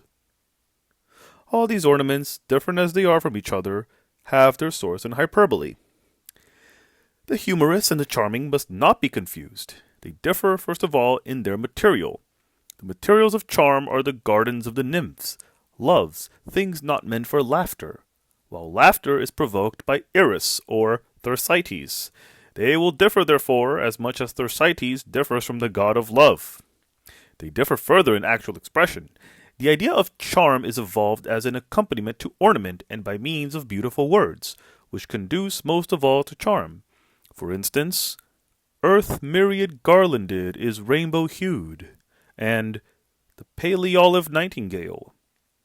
Humor, on the other hand, employs common and ordinary words, as in the sentence, the more solitary and self-centered I am, the more myth-enamored I become. Moreover, a pleasantry loses its character and becomes incongruous when adorned by style. Graces of style must be employed with discretion. To utter a jest ornately is like beautifying an ape. When Sappho celebrates the charms of beauty, she does so in lines that are in themselves beautiful and sweet. So too when she sings of love and springtime and a halcyon, every lovely word is inwoven with the texture of her poetry, and some are of her own invention. It is in a different key that she mocks the clumsy bridegroom and the porter at the wedding. Her language is then most ordinary, and couched in terms of prose rather than of poetry. These poems of hers are in consequence better suited for use in conversation than for singing. They are by no means adapted for a chorus or a lyre, unless indeed there is such a thing as a conversational chorus. The two kinds of style under consideration differ most of all in their purpose, the aims of the wit and the buffoon being different. The one desired to give pleasure, the other to be laughed at. The results likewise are different, mirth in the one case, condemnation in the other. Again, the provinces of the two kinds do not coincide. There is indeed one place in which the arts of mirth and of charm are found together, in the satiric drama and in comedy. It is different, however, with tragedy, which everywhere welcomes elegances, but finds in mirth a sworn foe. A man could hardly conceive the idea of composing a sportive tragedy, If he did so, he would be writing a satiric play rather than a tragedy. Even sensible persons will indulge in jest on such occasions as feasts and carousals, or when they are addressing a word of warning to men inclined to good living. A reference to the far gleaming meal bag may then be found salutary. The same may be said of the poetry of Crates, and it would be well if you were to read the praise of the lentil in a party of free livers. The cynic humor is for the most part of this character. Such jests, in fact, play the part of maxims and admonitions. There is some indication of a man's character in his jokes, in their playfulness, for instance, or their extravagance. Somebody once damned the flow of wine which had been spilt on the ground and muttered the words, Oenius turned into Peleus. The play on the proper names and the labored thought betray a want of taste and breeding. In nicknames, a sort of comparison is implied, there being a wit in the play of words. Writers may use such comparisons as Egyptian clematis of a tall and swarthy man, or sea weather of a fool on the water. They may, I say, indulge in harmless jokes such as these, but if we cannot stop there, we had better avoid nicknames as we would scurrility. The so-called beautiful words also conduce to grace of diction. According to the definition given by Theophrastus, beauty in a word is that which appeals to the ear or the eye, or has noble associations of its own. Among expressions which call up pleasing images may be mentioned roseate glowing, and of blossom-laden hue. Everything that is seen with pleasure is also beautiful when uttered. Pleasing in sound are names such as Callistratus and Anoon, in which the double L and the double N have a sort of resonance. In general, it is out of regard for euphony that the Attic writers append an N and speak Demosthenen and Socraten instead of Demosthene and Socrate. Among words with noble associations is archaioi, men of olden time, which is superior to palaioi, ancients, since it implies greater respect. Musicians are accustomed to speak of words as smooth, rough, well-proportioned, weighty. A smooth word is one which consists exclusively or mainly of vowels, e.g., ius, bebroke, is an instance of a rough word, and the very roughness of its formation is designed to imitate the action it describes. A well-proportioned word is one which partakes of both characters and shows a happy blending of various letters. Weight consists in three things: breadth, length, and formation. Bronta, the Doric equivalent of bronte, may serve as an example. This word derives roughness from the first syllable, and from the second it derives length owing to the long vowel, and breadth owing to the Doric form, the Dorians being accustomed to broaden all their words. This is the reason why comedies were not written in Doric, but in the pungent Attic. The Attic dialect has about it something terse and popular, and so lends itself naturally to the pleasantries of the stage. But this is a mere digression in our treatise. Of all the words indicated, the smooth alone must be employed as possessing any elegance. Elegance also may be produced by composition, though it is to be sure not easy to describe the process. Yet, although no previous writer has treated of elegant composition, I must endeavor to do so to the best of my ability. Well, a certain charm and grace will perhaps be attained if we frame the composition by measures in whole measures or half measures. The actual measures must not, however, force themselves on the attention if the words be read connectedly. But if the sentence is divided and analyzed part by part, then and only then ought the presence of measures to be detected by us. Even a general metrical character will produce the same effect.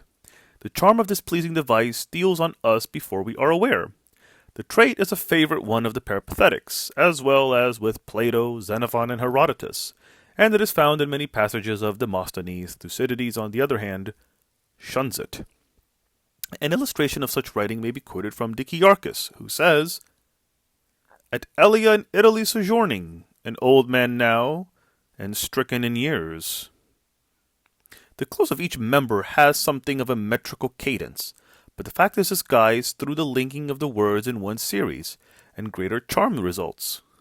Now, Plato in many passages owes his elegance directly to the rhythm, which is, so to speak, long drawn out, and without basement or amplitude, of which the former suits the plain and forcible, the latter the elevated style.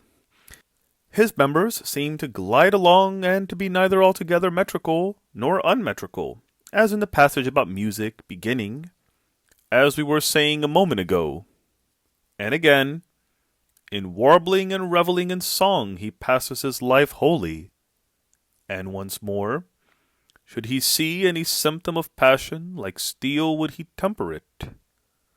Thus framed, the sentences are manifestly elegant and harmonious. But if you invert the order and say, he would temper it like steel, or he passes all his life, you will rob the language of its charm, which resides simply in the rhythm. Certainly, it is not to be found in the thought, nor in the choice of words.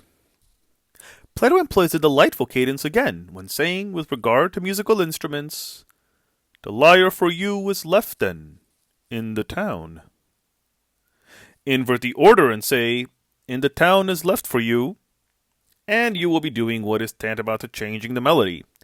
He adds, yea, and in the fields for the shepherds some manner of pipe shall be.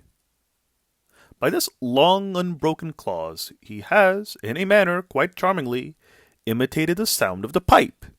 This will be clear to anyone who changes the arrangement of the sentence also. With regard to elegance, as depending on the arrangement of words, these observations must suffice, the subject being difficult. We have also treated of the essential features of the elegant style, and have shown where and how it originates. We have seen that the frigid style is nearly allied to the elevated.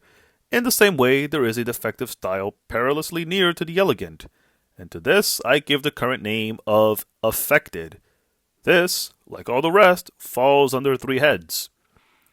The affectation may reside in the thought, as when a writer speaks of a centaur riding himself, or as when somebody exclaimed on hearing that Alexander meant to enter for the races at Olympia, Alexander, race along your own mother's name.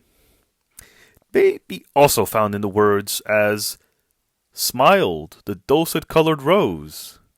The metaphor smiled is sadly out of place, and not even in poetry could the compound dulcet-colored be employed by any man of correct judgment. This is also true of the words, the pine was piping low to the gentle gales. Thus much with respect to expression.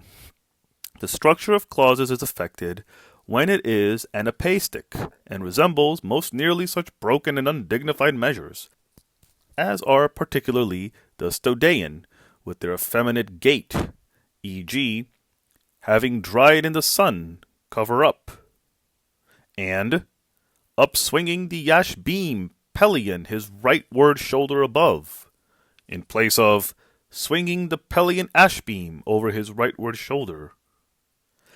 The line seems transmuted, as it were, like those who, so the fable tells us, are changed from males to females. So much for the subject of affectation.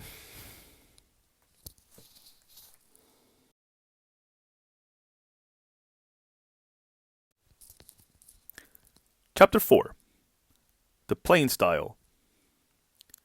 In the case of the plain style, we can no doubt point to subject matter, which is homely and appropriate to the style itself, e.g., the passage in Lysias, I have a cottage with 2 stories, the one above correspondingly exactly to that below. The diction throughout should be current and familiar. An expression is homelier and more familiar as it is, while the unusual and metaphorical is elevated. Compound words should not be admitted, since they are appropriate to the opposite variety of style, nor yet newly coined words, nor any words which contribute to elevation. Above all, the style should be lucid. Now, lucidity involves a number of things. First of all, it involves the employment of current words, and next of words bound together. Writing which is wholly disjointed and unconnected is entirely lacking in clearness. It's impossible to discern the beginning of each member owing to the looseness of the structure. This is illustrated by the writings of Heraclitus, the obscurity of which is due mainly to their loose structure. No doubt, the disjointed style lends itself better to debate. It likewise bears the name of histrionic, since a broken structure stimulates acting. On the other hand, the best literary style is that which is pleasant to read, and this is a style which is compacted and, as it were, consolidated by the conjunctions. This is the reason why, while Menander, whose style is for the most part broken, is popular with the actor, Philemon is the reader's favorite. To show that the broken style suits the stage, take the following line as an instance. Thee I received, I bear, I nurse, O dear one. Thus disjointed, the words will of themselves force a man to be dramatic even in his own despite. But if you employ conjunctions and say, I received and bear and nurse, you will at the same time make the line quite lifeless, and what is unemotional is essentially undramatic. Other aspects of the actor's art deserve attention.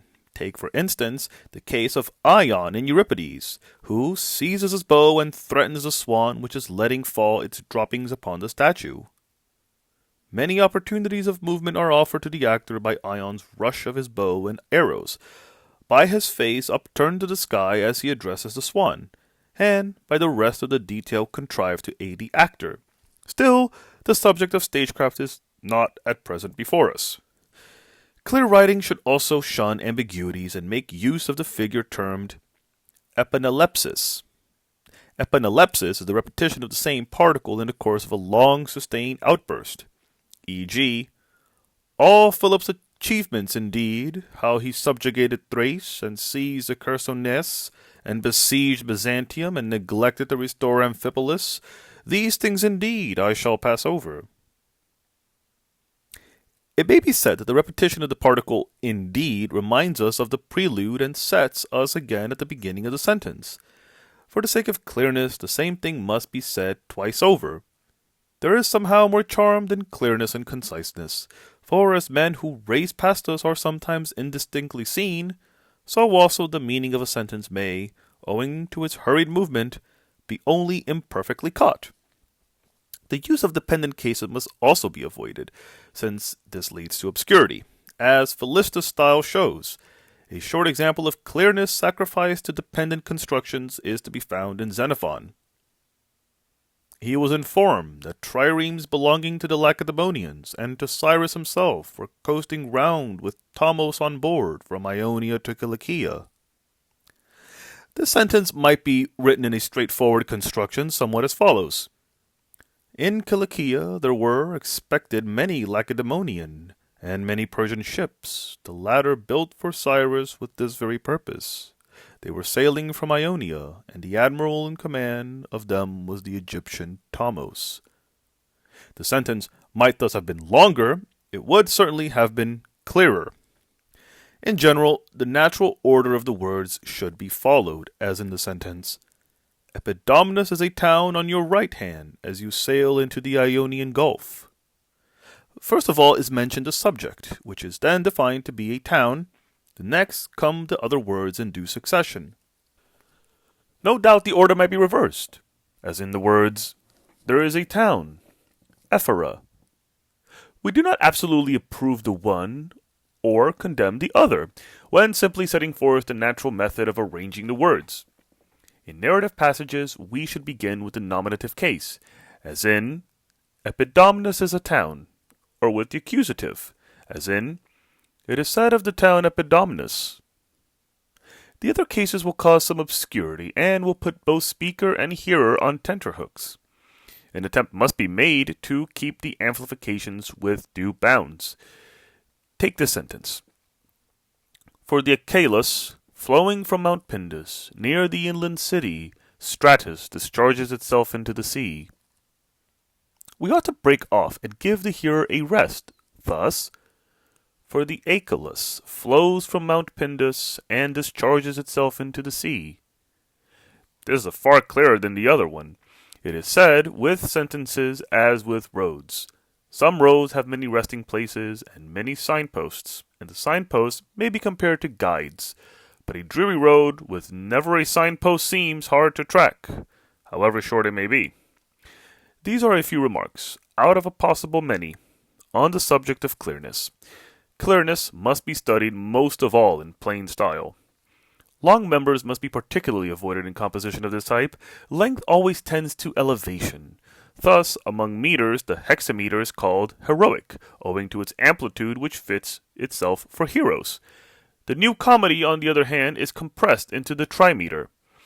Accordingly, we shall for the most part employ trimeter members and sometimes phrases, as when Plato says, I went down yesterday to the Piraeus together with Glaucon. Here, the rests and cadences are many, so with a sentence of Aeschines. We sat upon the benches in the Lyceum, where the stewards of the games ordered the contests. In the plain style, the members should end with precision and rest on a sure foundation, as in the examples just quoted.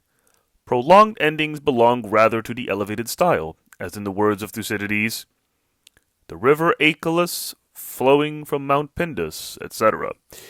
In this style, we must also shun the concurrence of long vowel sounds and of diphthongs, since lengthening invariably suggests elaboration. If concurrence be admitted, let it be of short letters, with short, as in pantamentaneia kala estin, or of short with long, as in the orb of day, aelios, or of short vowels in some shape or form. In general, this variety of style has little dignity or distinction, being in fact fashioned with that very end in view. Peculiar figures should also be avoided, since all eccentricity is unfamiliar and extraordinary, as however the plain style will welcome vivid representation and persuasiveness in a special degree. We must next speak of these two qualities. We shall treat first of vividness, which arises from an exact narration overlooking no detail and cutting out nothing. An instance is the Homeric line, simile, which begins, as when a man draws off water by a runnel. The comparison owes its vividness to the fact that all the accompanying circumstances are mentioned and nothing is omitted. Another example is the horse race in the honor of Patroclus, as described by Homer. Forever they seemed as though they would mount to the chariot floor of Eumelus, and hot on his back did the breath of their nostrils pour, and his shoulders broad, for their heads overhung him, and onward they flew. The entire description is vivid, owing to the fact that no detail which usually occurs and then occurred is omitted. From this it follows that repetition often gives the effect of vividness more than a single statement. E.g., you are the man who, when he was alive, spoke to his discredit, and now that he is dead, write to his discredit. The repeated use of the words to his discredit adds to the vividness of the invective. The charge of garrulity often brought against Ctesias on the ground of his repetitions can perhaps in many passages be established, but in many instances it is his critics who fail to appreciate the writer's vividness. The same word is repeated because this often makes a greater impression. Here's an example. Stryangeus, a Mede, having unhorsed a Sacaean woman, for the women of the Sacae join in battle like the Amazons, was struck with the youth and beauty of the Sacaean, and allowed her to escape. Afterwards, when peace was declared, he became enamored of her, and failed in his suit. He resolved to starve himself to death, but first he wrote a letter upbraiding the woman thus, I saved you, you were saved through me, and now I have perished through you. Here, a critic who prided himself on his brevity might say that there is a useless repetition in I saved you, you were saved through me, the two statements conveying the same idea. But if you take away one of the two, you will also take away the vividness and the emotional effect of the vividness. Furthermore, the expression which follows, I have perished, in place of I perish, is more vivid, just because the past tense is used.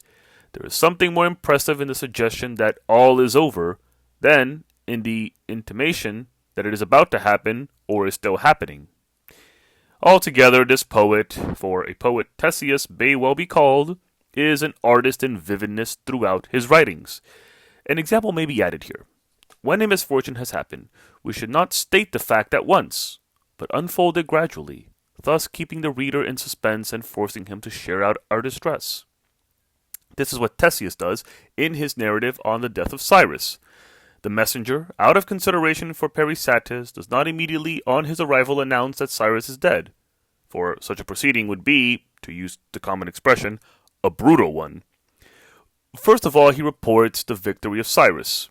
Peripatetic is all joy and excitement. Then she asks, "How fares the king?" The reply is, "He is fled." She rejoins, "Yes, he owes this to Tissaphernes." And she asks further, "But where is Cyrus now?" The messenger replies, "In the bivouac of the brave." Thus warily does Theseus advance little by little, step by step, till at last he breaks the news, as the phrase goes, and indicates very naturally and vividly the messenger's reluctance to announce the calamity, while he himself causes the reader to join the mother's grief. Vividness may also be produced by mentioning the accompanying circumstances of any action. It was, for instance, once said of a countryman's walk that the noise of his feet had been heard from afar as he approached, the suggestion being that he was not walking at all, but stamping on the ground, so to say.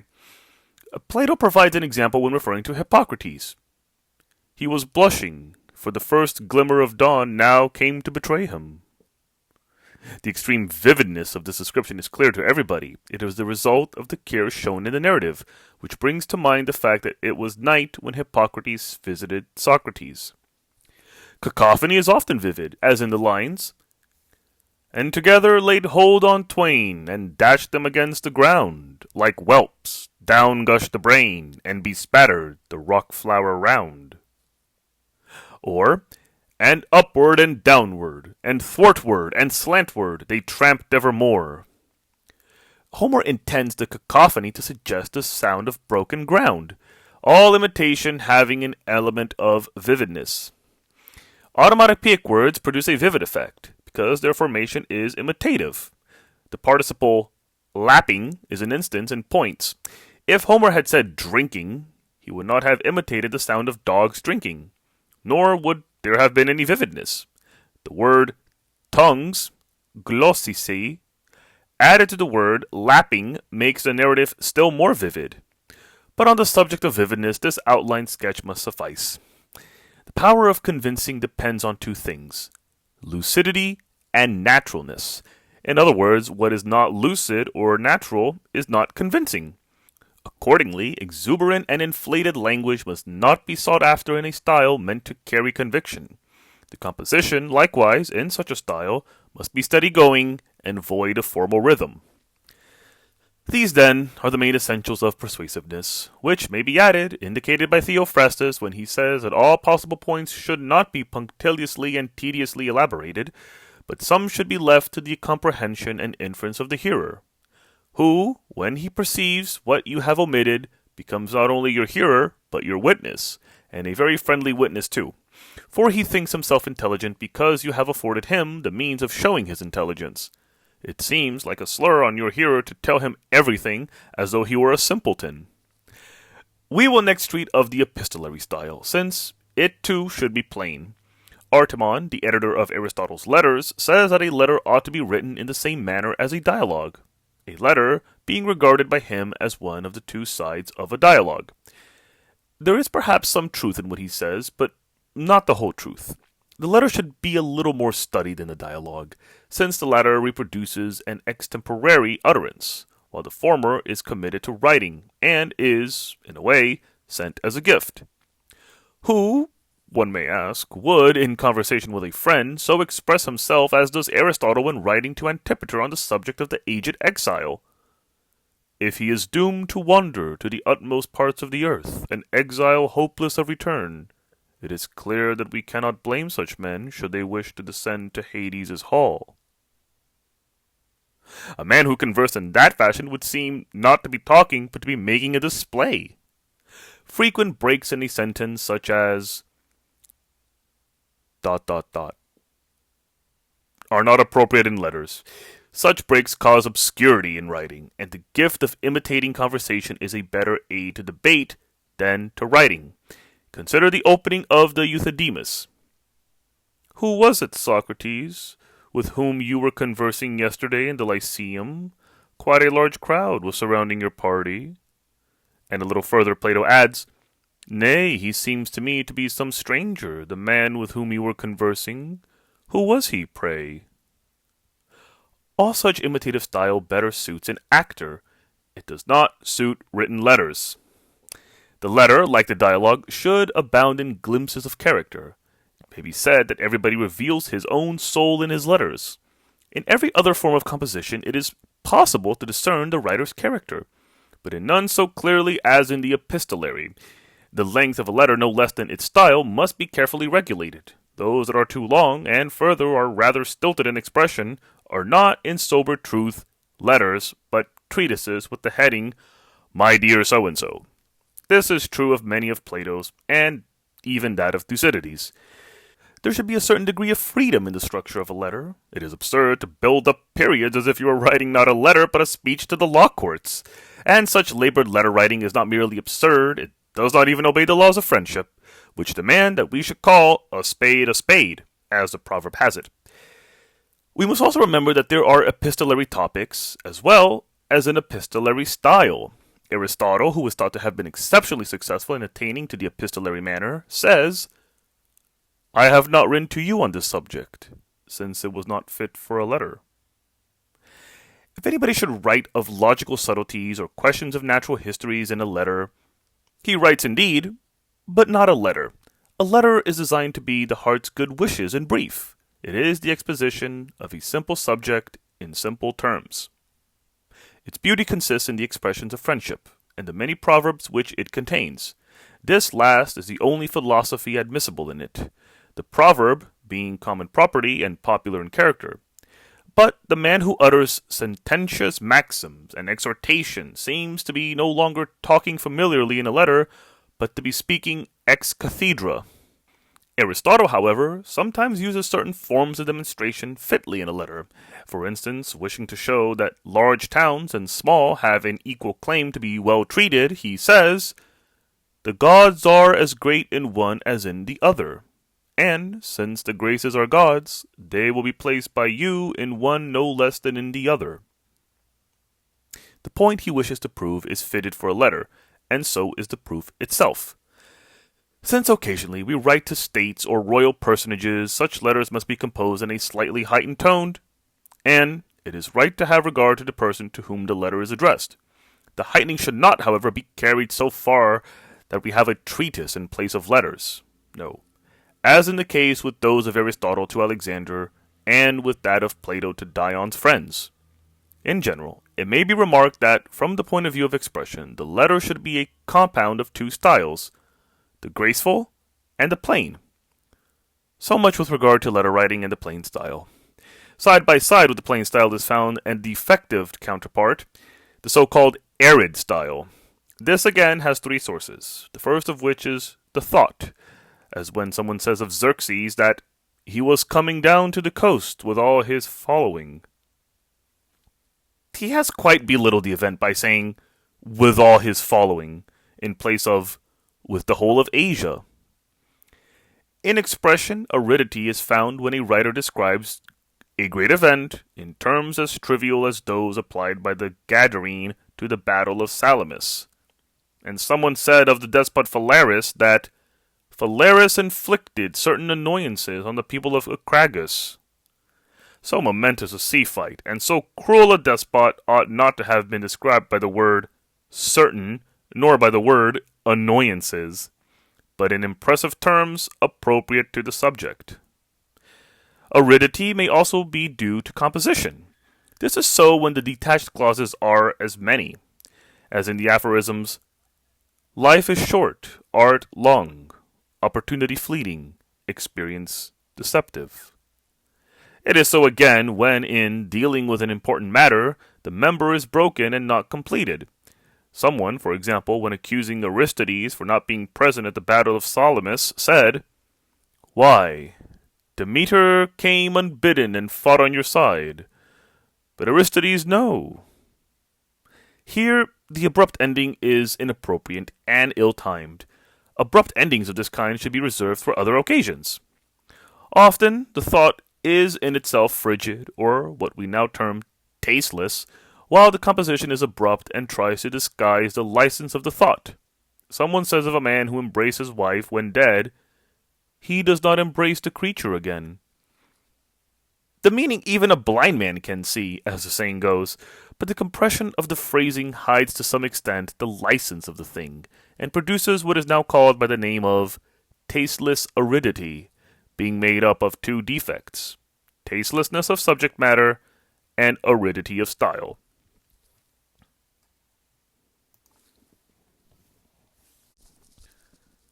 Chapter 5. The Forcible Style. We now come to the quality of force. It is clear from what has already been said that force also, like the styles previously described, may have three sources. Some things are forcible in themselves, so that those who give utterance to them seem to be forcible, even if they do not speak forcibly. Theophrastus, for instance, in a certain passage describes the flute girls in the Piraeus, the stews, and the sailors who pipe and sing and dance. And through employing all this strong language, he seems to be forcible, although his style is really feeble. In respect of composition, this type of style requires, first of all, phrases in place of members. Prolixity paralyzes vigor, while much meaning conveyed in a brief form is the more forcible. An example is the passage of the Lacedaemonians to Philip. Dionysius at Corinth. If they had expanded the thought at length, saying, Dionysius had been deposed from his sovereignty and is now a beggarly schoolmaster at Corinth, the result would have been a bit narrative rather than a taunt. The Lacedaemonians had a natural turn for brevity of speech under all circumstances. Brevity is indeed more forcible and peremptory, while prolixity is suited for begging and praying. For this reason, symbolic expressions are forcible, as resembling brief utterances. We are left to infer the chief of the meaning from a short statement, as though it were a sort of riddle. Thus the saying, Your cicalus shall chirp from the ground, is more forcible in this figurative form than if the sentence had simply run, Your trees shall be hewed down. In this style, the periods should be brought to a definitive point and at the end. The periodic form is forcible, while looseness of structure is more naive and betokens an innocent nature. This is true of all old-fashioned style, the ancients being distinguished by naivete. It follows that, in the forcible style, we must avoid old-fashioned traits, both of character and of rhythm, and regard the forcible style at present in vogue as our special goal. Now, for the members, cadences of the following kind. I have agreed to plead, to the best of my ability, my client's case. Keep closest to the rhythm I have mentioned. Even violence conveys a certain impression of energy in composition. Yes, in many passages, harshness gives all the effect of vehemence, as though we were jolted on rough roads. Demosthenes' words are a case in point. He has deprived you of the bestowal, you of the prerogative. We should avoid antitheses and exact parallelisms of words in the period, since in place of force they render the style labored and often frigid. Theophrastus, for example, when inveighing against the intimates of Philip, enfeebled his invective by the following antithesis. Men slayers in nature, they were men harlots in life. The hearer, having his attention fixed on his elaboration, or rather affectation, forgets to be angry. We shall often find ourselves constrained by the very nature of the subject matter to construct sentences which are rounded, indeed, but forcible too, as in the following passage of Demosthenes. Just as you would not have made this proposal if any of the former parties had been convicted, so if you are convicted now, no one will do so in future. This particular arrangement obviously grew naturally out of the subject and the order of words evoked by it. Not even by violent perversion could a writer easily have framed the sentence otherwise. There are many topics in handling which we are swept along by the subject itself, just as though we were running down a slope. It also conduces to force to place the most forcible expression at the end. If this be surrounded and enveloped, its point is blunted. Let the following sentence of Antisthenes serve as an example. Almost torment will be caused by a man from brushwood started. If a writer were to change the order thus, almost will a man from brushwood started cause torment. He will be saying the same thing, but will no longer be believed to be saying the same. Excessive antithesis, already condemned in the case of Theopompus, is out of place even in Demosthenes, as in the following passage. You were initiating. I was initiated. You taught. I attended classes. You took minor parts in the theater. I was a spectator. You broke down. I hissed. The elaborate parallelism of clauses produces the impression of false artifice, of trifling rather than of honest indignation. An uninterrupted series of periods, although inappropriate in other styles, is favorable to force. Its crowded succession will convey the impression of line recited after line, forcible lines like the choliambic. These massed periods should, however, be short, of 2 members, I say, since many membered periods will produce the feeling of beauty rather than of force. Conciseness is so favorable to this style that a sudden lapse into silence is often yet more forcible, as when Demosthenes says, I could on my part, but I do not desire to say anything offensive. Only my opponent accuses at a great advantage. The orator's reserve is here more effective than any possible retort could have been. And, strange though it may seem, obscurity often produces force, since what is distantly hinted is more forcible, while what is plainly stated is held to be cheap. Occasionally cacophony produces vigor, especially if the subject requires harshness of sound, as in Homer's line, Then shudder the Trojans, beholding the writhing serpent. It would have been possible to construct the line more euphoniously, without violating the meter, thus, Then shudder the Trojans, the writhing serpent beholding. But there would have seemed to be nothing terrific, whether in the speaker or in the serpent itself. On this model we may venture other similar experiments, such as the order egrapsen an in place of panta, and egrapsen or parageneto oki in place of parageneto. In this style we shall also sometimes end with the conjunctions de or te, notwithstanding the instructions we have received to avoid terminations of the kind. Such endings are often useful, as in the words, He did not praise him, though he deserved it. He insulted him, on the contrary. Or as in scoenus to, scolus to. In Homer, elevation is the result of ending thus with conjunctions. Forcible style will also mark a sentence of this kind. He turned upside down, in his folly and in his impiety too, things sacred and things holy too. As a general rule, smoothness and pleasant cadence are characteristic of the elegant rather than the forcible style, and these two styles seem to be direct opposites. In many passages, there is an air of vigor due to a dash of fun. This is so in comedies, and all the cynic manner is of this character too. Crates' words are an instance in comedy. There lieth a dim land, under a lurid smoke pall smothered. So, with a saying of Diogenes at Olympia, when, at the conclusion of the race between the men in armor, he ran up and proceeded to proclaim himself victor at the Olympic Games over all mankind, in high personal character. This exclamation excites mingled laughter and applause, and there is a light touch of mordant wit about it too. So also with his words to the handsome youth, when wrestling with whom Diogenes unawares assumed an unseemly position, the lad was frightened and started back. Never fear, my boy. I'm not your match in that way. There is wit in the ready reply and point in the hidden meaning, and it may be said in general that every variety of cynic speech reminds you of a dog that is ready to bite even while he fawns. Orators will always employ, as they always have employed, this weapon of sarcasm. Witness Lysias in his remark to an old woman's lover that it was easier to count her teeth than her fingers. He has represented the grand dam in a most repulsive and a most ridiculous light. So too Homer, with his already quoted words, "Nobody will I eat last."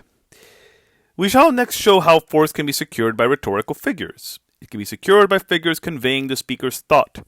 Take, for instance, that which is called pretermission, e.g., I pass over Olynthus, Methone, Apollonia, and the 32 towns on the confines of Thrace.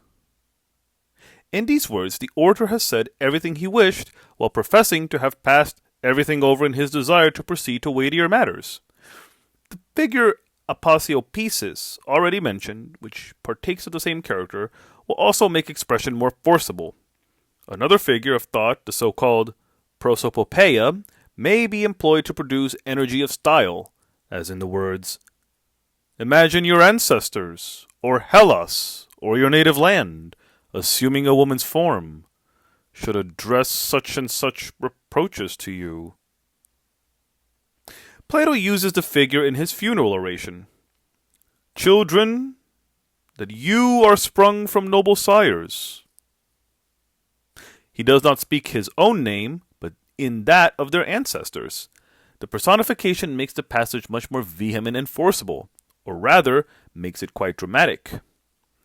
The forms and figures of thought will, therefore, be employed in the way described. The instances cited may suffice to serve as a sample.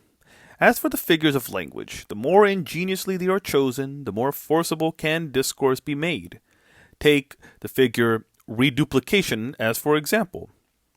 Thebes, Thebes, our neighbor state, has been torn from the heart of Greece. The repetition of the proper name has a powerful effect.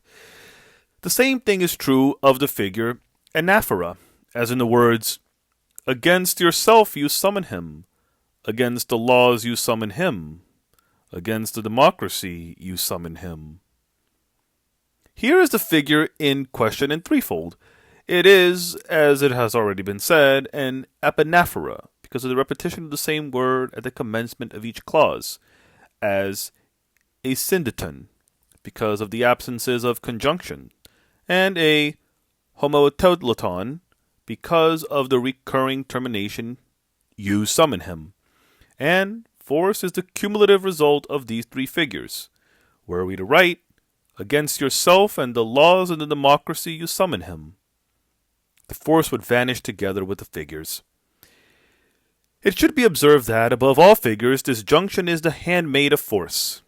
E.g., he passes through the place of assembly, puffing out his cheeks, raising his eyebrows, walking in step with Pythocles.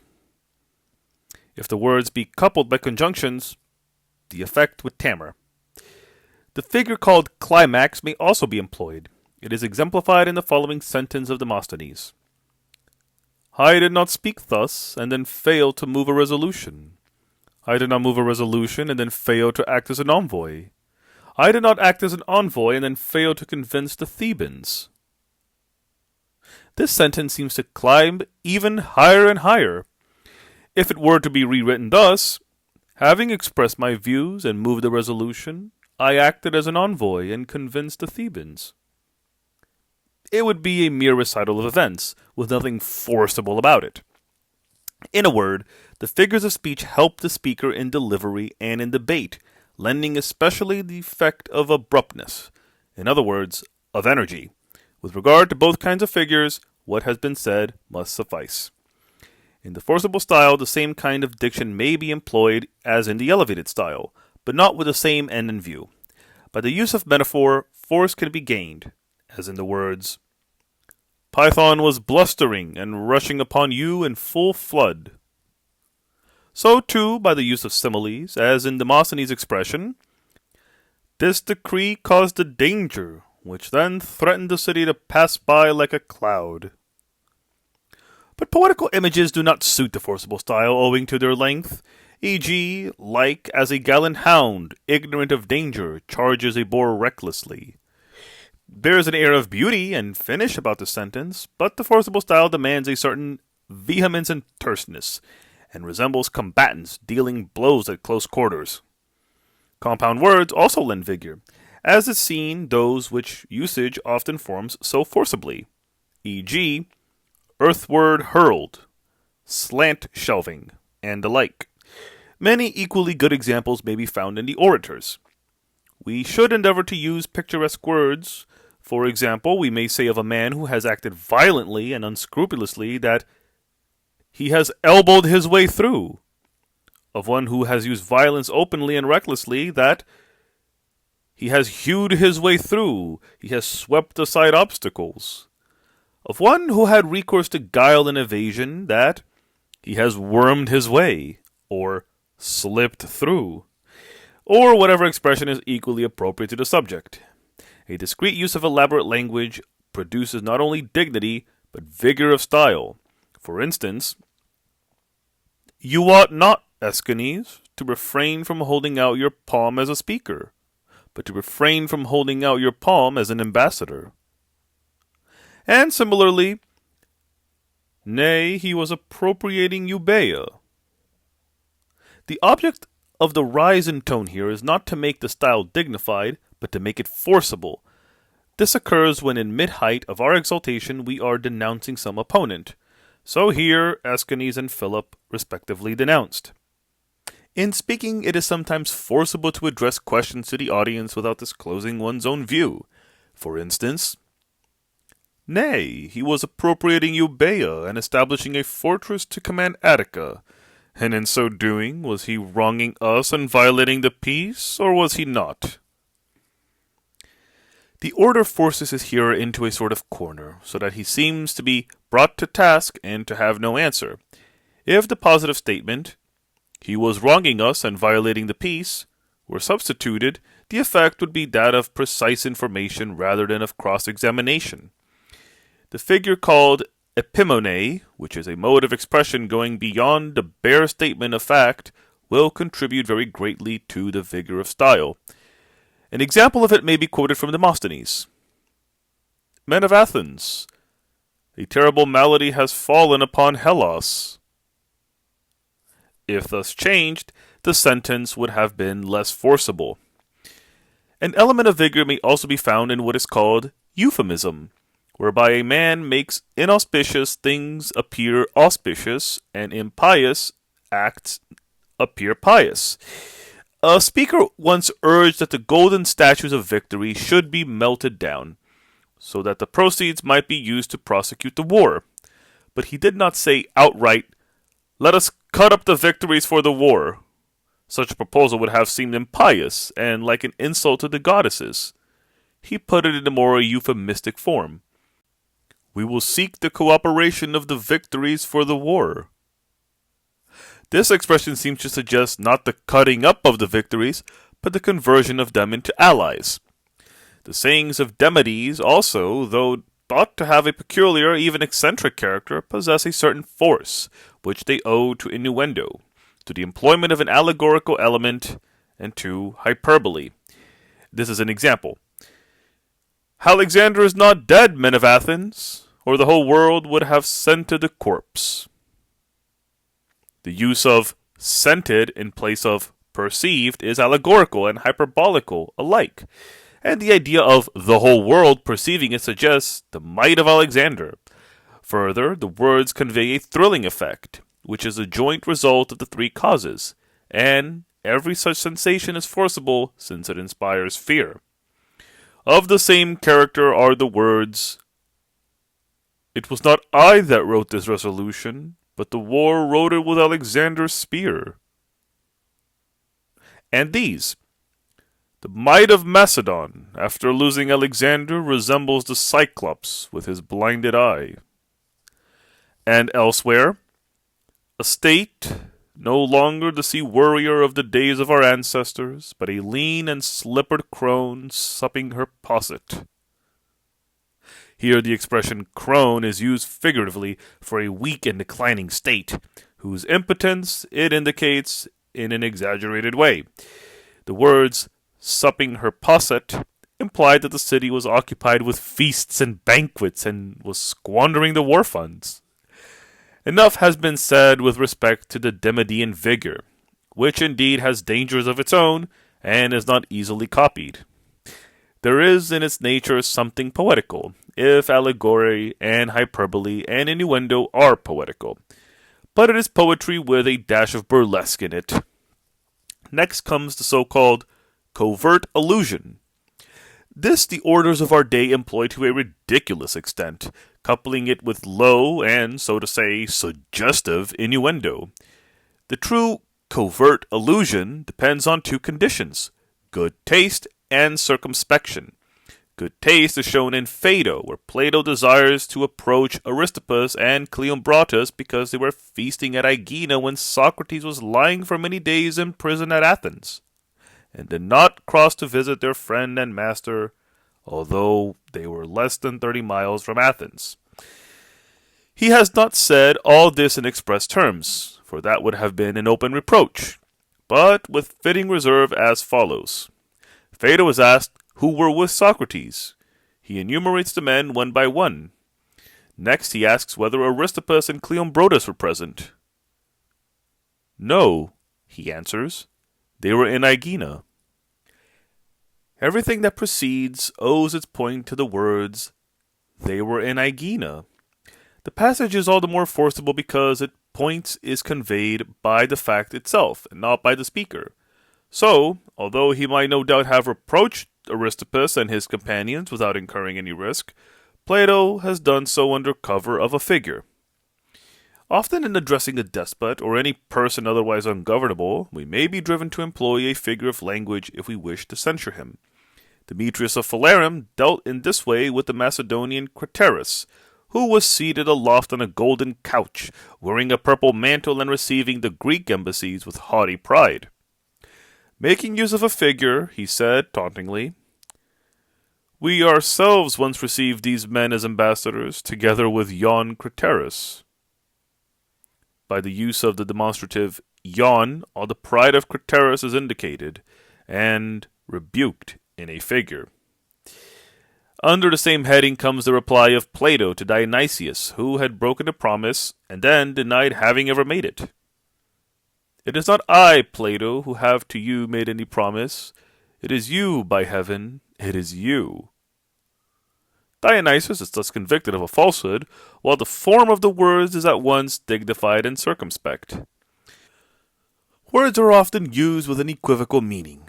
If anyone wishes to practice this art and to deal in censures which seem unintentional hits, he has an example ready to his hand in the passage of Aeschines about Talages. Almost the entire account of Talages will leave one puzzled as to whether it is a eulogy or satire. This ambiguous way of speaking, although not irony, yet has a suggestion of irony.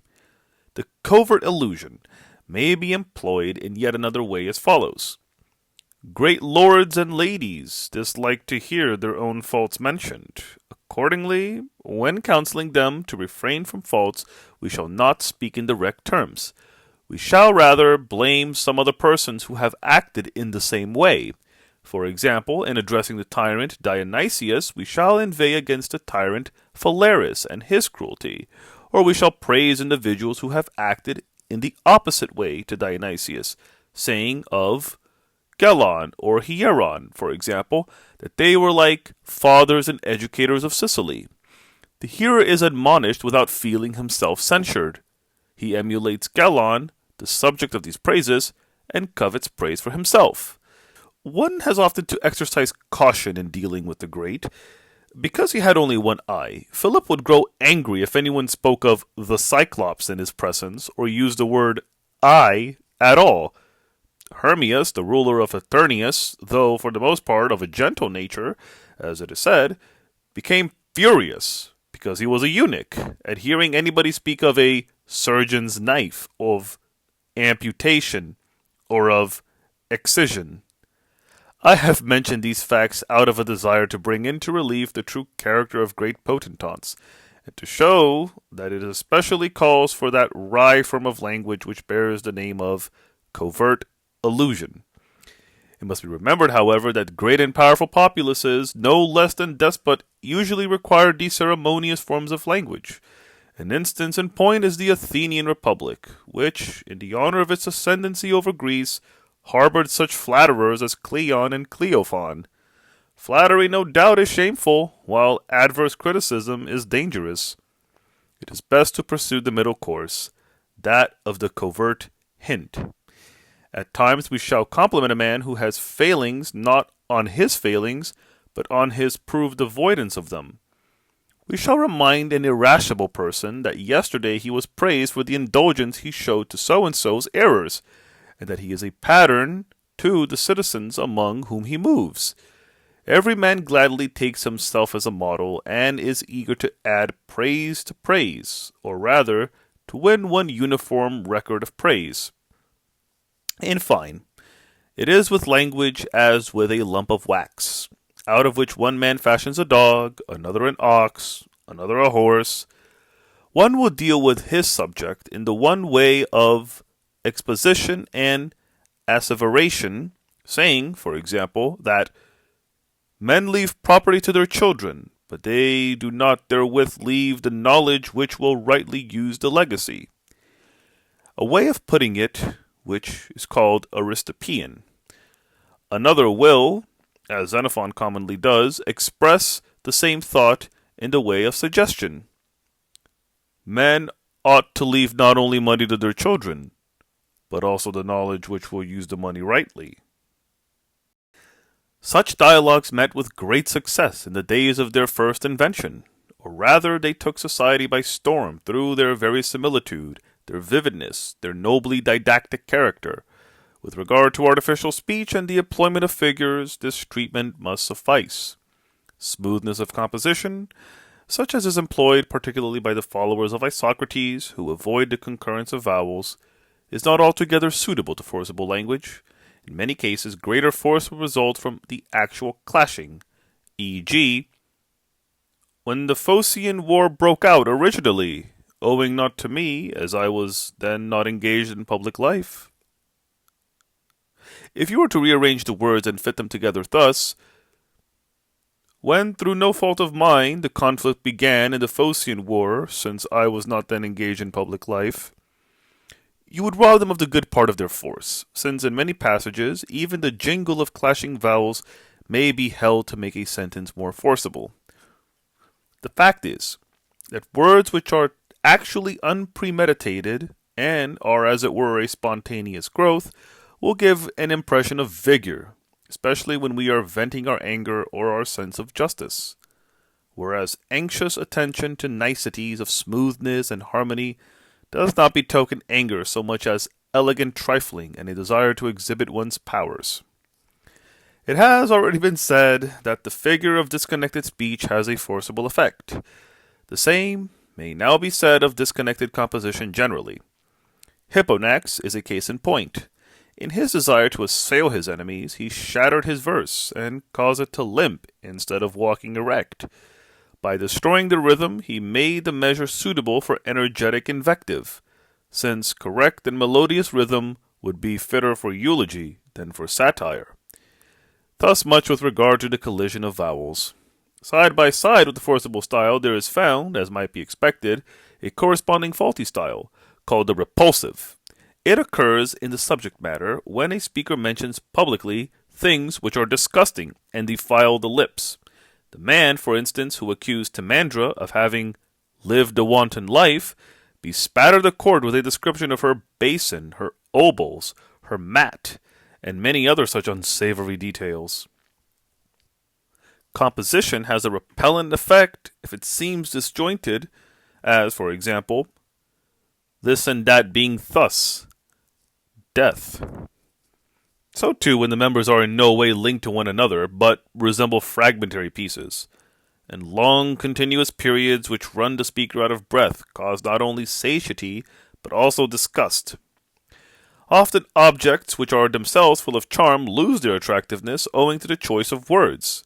Cleitarchus, for instance, when describing the wasp, an insect like a bee, says, "It lays waste the hill country and dashes into the hollow oaks." This might have served for a description of some wild ox or of the Eurymanthian boar, rather than of a species of bee. The result is that the passage is both repellent and frigid, and in a way these two defects are close neighbors. End of On Style by Demetrius.